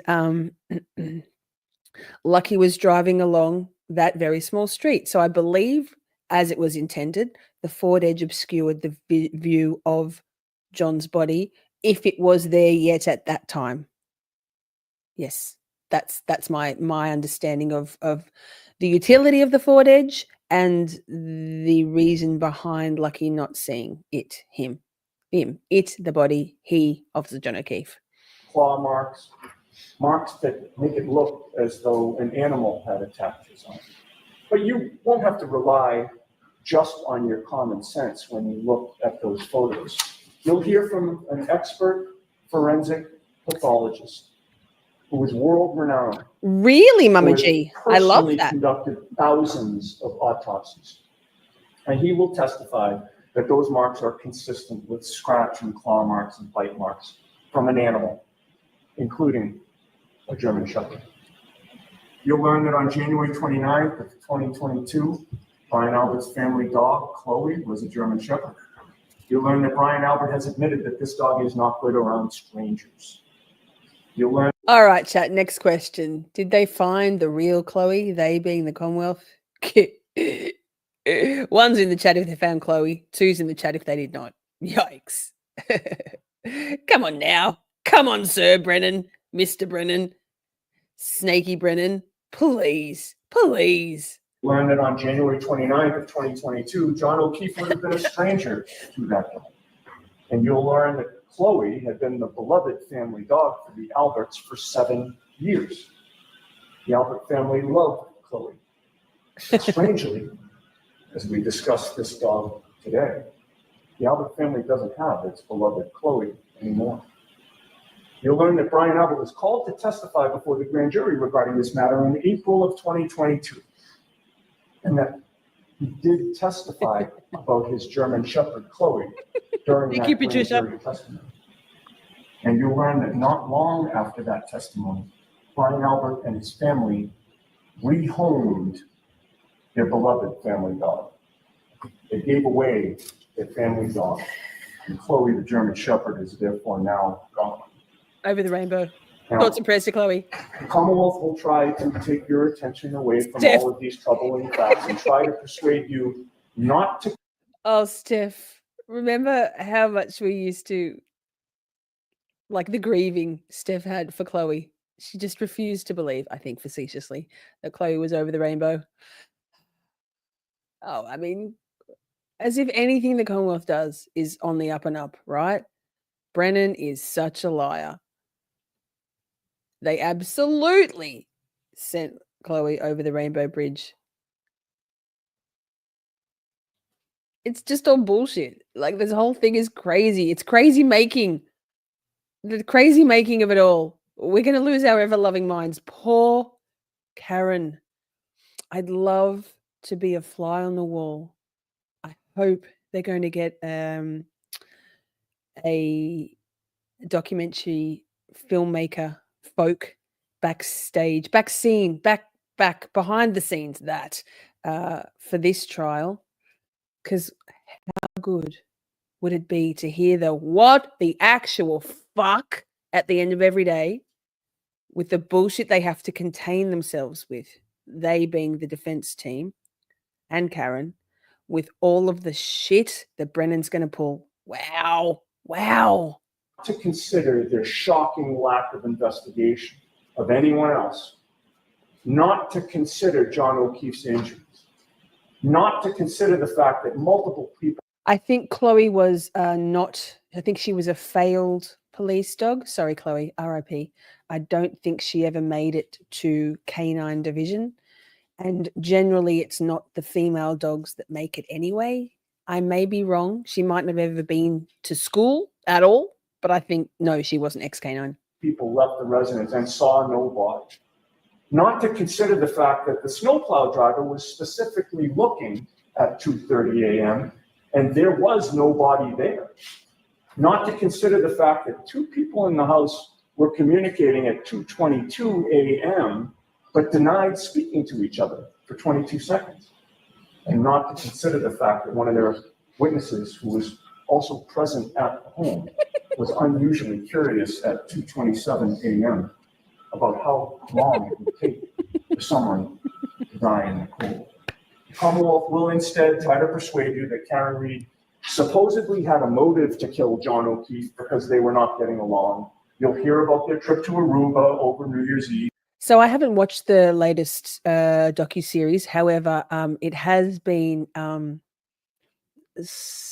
one of our shorties, Cherie, Aussie Cherie, has sent me a link to watch it outside of the States because we haven't got it here yet. Tomorrow I'll be able to watch it. I've got my Max subscription ready to go when we get Max in Australia for the first time ever. And so I will be able to watch it. Yes, interesting. I hope they only get a documentary crew if they get one that isn't going to try and go anti on them. I've heard it's a little less than complimentary, although perhaps a balanced viewpoint. I haven't watched it yet. Chat, your thoughts? And that Karen was upset that John had been flirting with another woman. And you will hear that Karen considered exploring her options after that trip, which led her to a get-together at one point with ATF federal agent. The wrong crowd. Although that never went anywhere. Nick, the wrong crowd, sir. Yes. January of 2022, after the Aruba trip, and nice not long before January 28th and 29th, John O'Keefe was making long-term plans with Karen. Yes, Buster. Including a family trip with her and the kids. And also another trip with Karen and another couple for months into the future. And you'll see video of how John and Karen were interacting on the night in question. You'll see for yourself how they looked at each other from the video at the waterfall that night. Nobody who saw them that night saw anything wrong. There was nothing wrong. I mean, like any couples, occasionally they would bicker or disagree. But you will hear zero evidence of any domestic violence in that home whatsoever.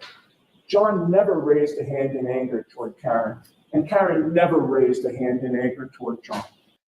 Catherine, let me see if I can pull the link up and put it in chat, because there is give me a second, and there's a way you can watch it through YouTube. Someone give me a second and I'll drop the link, because then everybody can watch it without having to do pay-per-view. Give me a sec. That simply wasn't who they are. You will conclude the notion that Karen Reed chose the start of a snowstorm to suddenly become violent out of the blue for the first time and intentionally kill her boyfriend by hitting him with her car and leaving him there with a house full of people inside is patently ridiculous. You will also learn that what's not ridiculous is that someone, not Karen Reed, ambushed John O'Keefe. Somebody probably didn't mean to kill him, but somebody went too far. You'll learn that Trooper Proctor failed to investigate motives that other people had to harm John O'Keefe.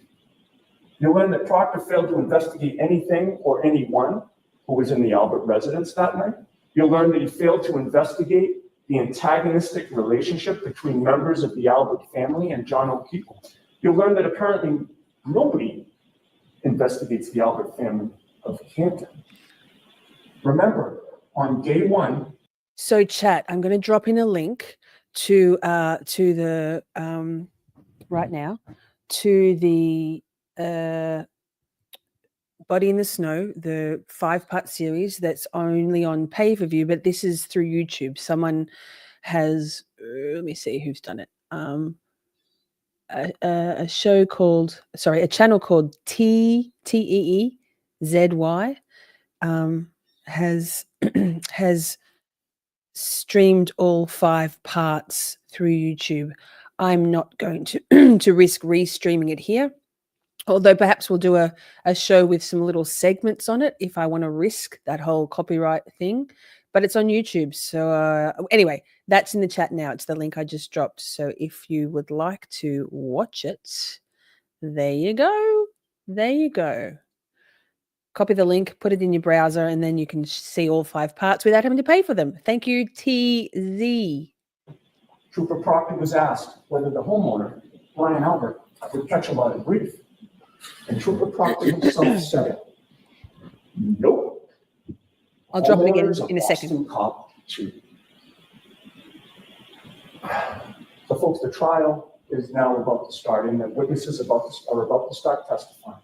On behalf of Karen Reed, I ask that you do 2 things during this trial.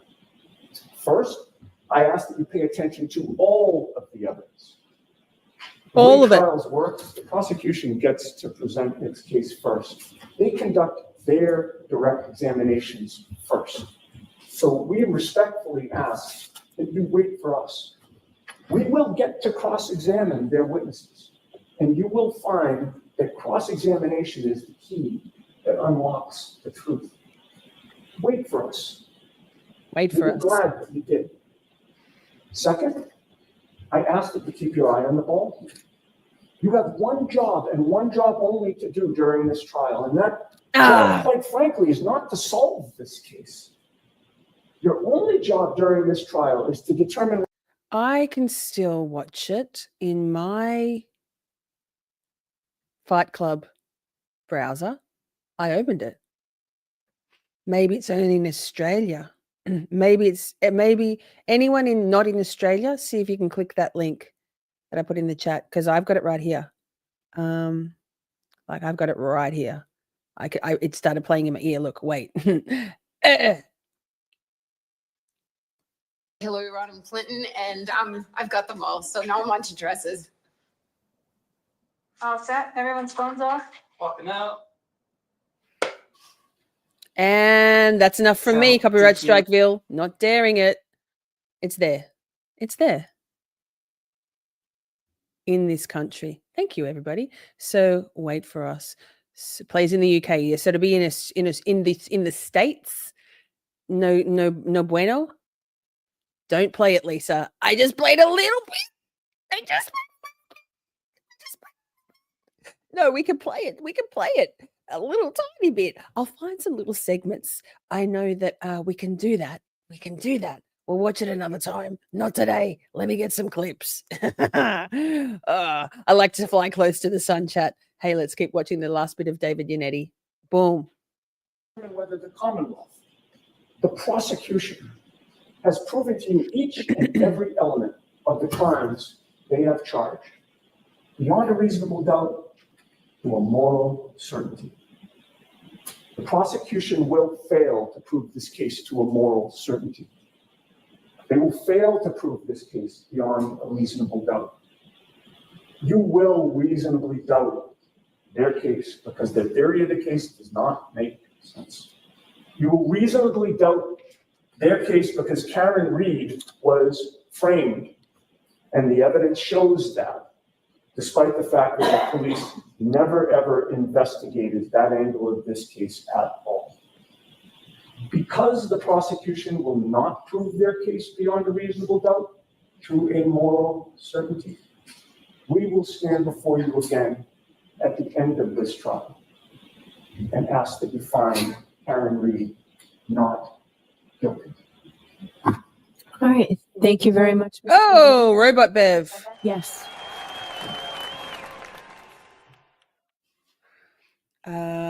So that chat, we made it. Easy peasy. Thanks, Holly. Thanks, Princey. Vix Logic says, I miss Melbourne, although cold incoming. Yes, it is. Bring that shit on. I am so over the hot. So over the hot. We made it, chat. We didn't make such a big impact on the Karen's Defense Fund tonight, but that's okay. If you happen to do a donation to either the Cash App, the Venmo, or the PayPal, let me know. Maybe Robot Bev will be less biased. Laura, you asked what my migraines were from. My increased migraines. Well, stress, burnout, and just some shit going on in my private life that's not great. But we're all good. I'm good now. Chat is Bay. Hey, chat, we made it. It's 11:11 here. Make a wish. Ooh, it's 11:11 somewhere in Melbourne for sure. Thank you for your insights and your thoughts and your questions, everyone.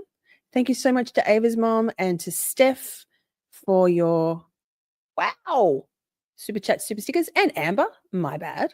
And also thank you to Gerda for gifting a membership, Jim Cox for gifting 5, Life Artist. Oh, Holly, I didn't see that. Yikes. And Holly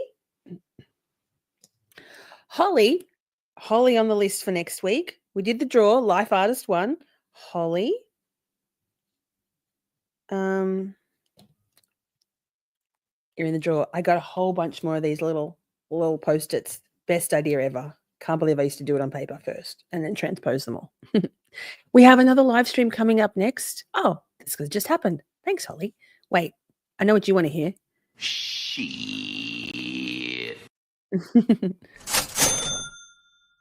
And why not a bit of this?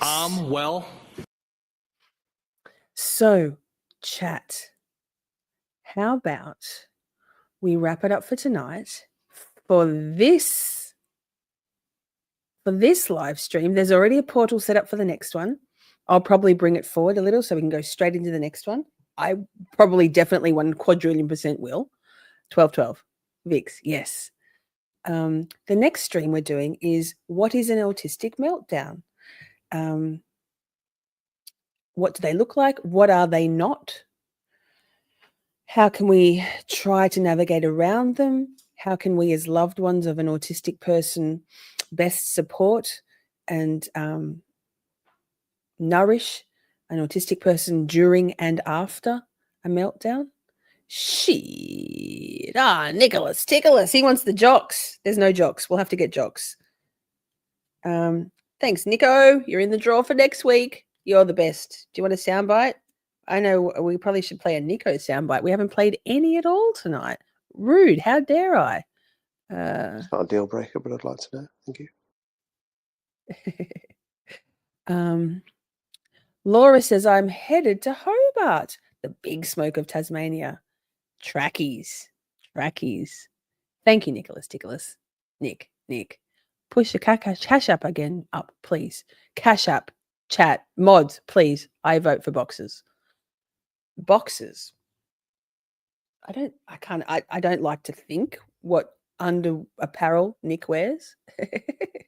But boxes or briefs or something. There's no robes. I'm so sorry, chat. Don't forget we have, wait, here, let me just go here. Wait. Before we go. Let me show you. We have new merch. This is rather fitting for the next stream. Stay Weird. That's a new one. Love. Thank you, Matilda. 10. But clothing. Wait. Let me go. Wait, what am I doing here? Walk and talk, chat. Oh, she can't do it.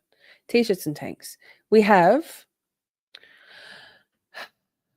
We've got now autistic AF, not just autistic as fuck, but I'm scrolling on purpose. Oh, look, Rehome the McAlberts.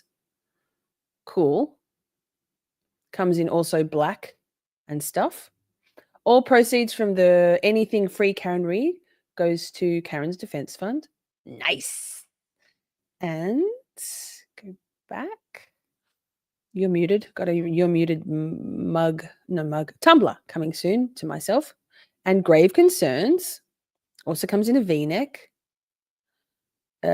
Free Karen Reid. Also all proceeds to Karen's Defense Fund from that stuff. But otherwise, all proceeds from the... Oh, you can't see any of it. Fuck my life. Wait. Cute. Take 2. Hey. Now look, chat. Grave Concerns. Fuck. She was professional for the whole stream and then it just all went to shit. Take two. There. Rehome the McAlberts. Thank you to Lynn, True Crime Report. Project. Lynn, True Crime. For that one. Love, 1010, also comes in black. Hurry out. I feel the hot flush and I want to say it's perimenopause, but I think it's embarrassment. And Stay Weird. Here, let me go to the home. Stay Weird, the newest design. I love it so much. Wine glass, notebooks, tops. Wait, what else? Drinkware. Mugs, Stay Weird. Miss Shorty music, love, getting all of them. You're muted, grave concerns. Glass, this one comes with a straw. If you want to have a lid and a straw, you can. These are US prices. And what else is going to find? Nothing. Oh, wait. Yes. Other fun stuff. Oh, where's the stickers? Why can't I? Oh, there it is. Look, a hologram Stay Weird sticker. Oof, the holograms are pretty cool. It's going in my hard hat. It's $8. $8.25 for the next size up. $8.50 for the next size up. Biffle! I am a fucking professional. Hi, Biffle. Good to see you. It's been a while, sir. Biffle's back. Biffle's back. Biffle! So, pro. Thanks. I know I'm a pro. Patricia said she got her t-shirt and she loves it. So cool. Okay, chat. Let's wrap it up. Chat is Bay. Thank you for being here. I will. Don't forget to drop a comment. Got to go. Take care. Bye, Catherine. Mwah. Drop a comment after the live has ended. Give me your suggestions on the Good Guys stream, right? Feel free to send a Venmo, PayPal, or Cash App for the rest of the night to go to Karen's Defense Fund. I might have to pitch in 90 to make it 100. We can't donate $10. That would just be shameful. Shameful. I mean, not shameful, but you know. Thank you all for being here. Akasha made a donation. Thank you. How much, Akasha?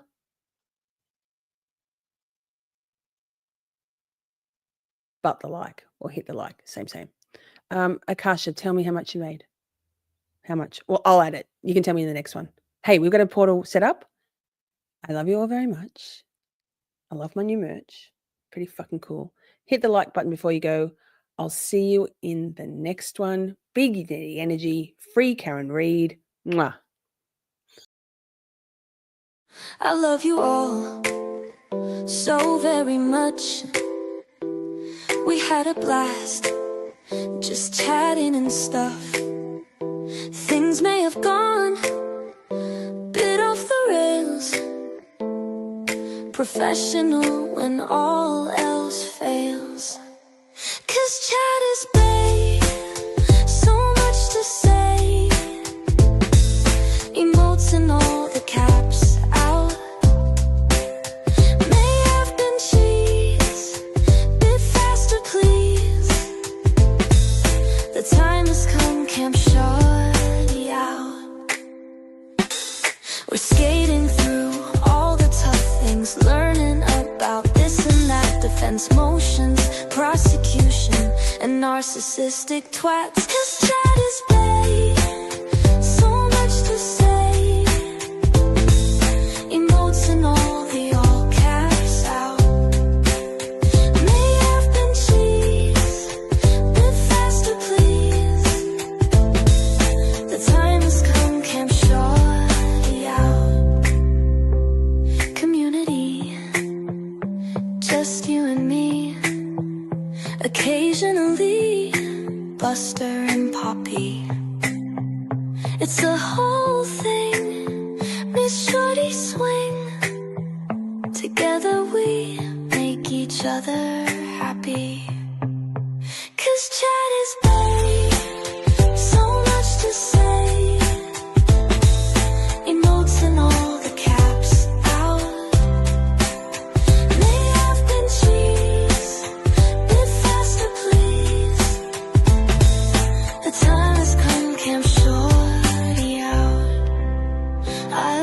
you all.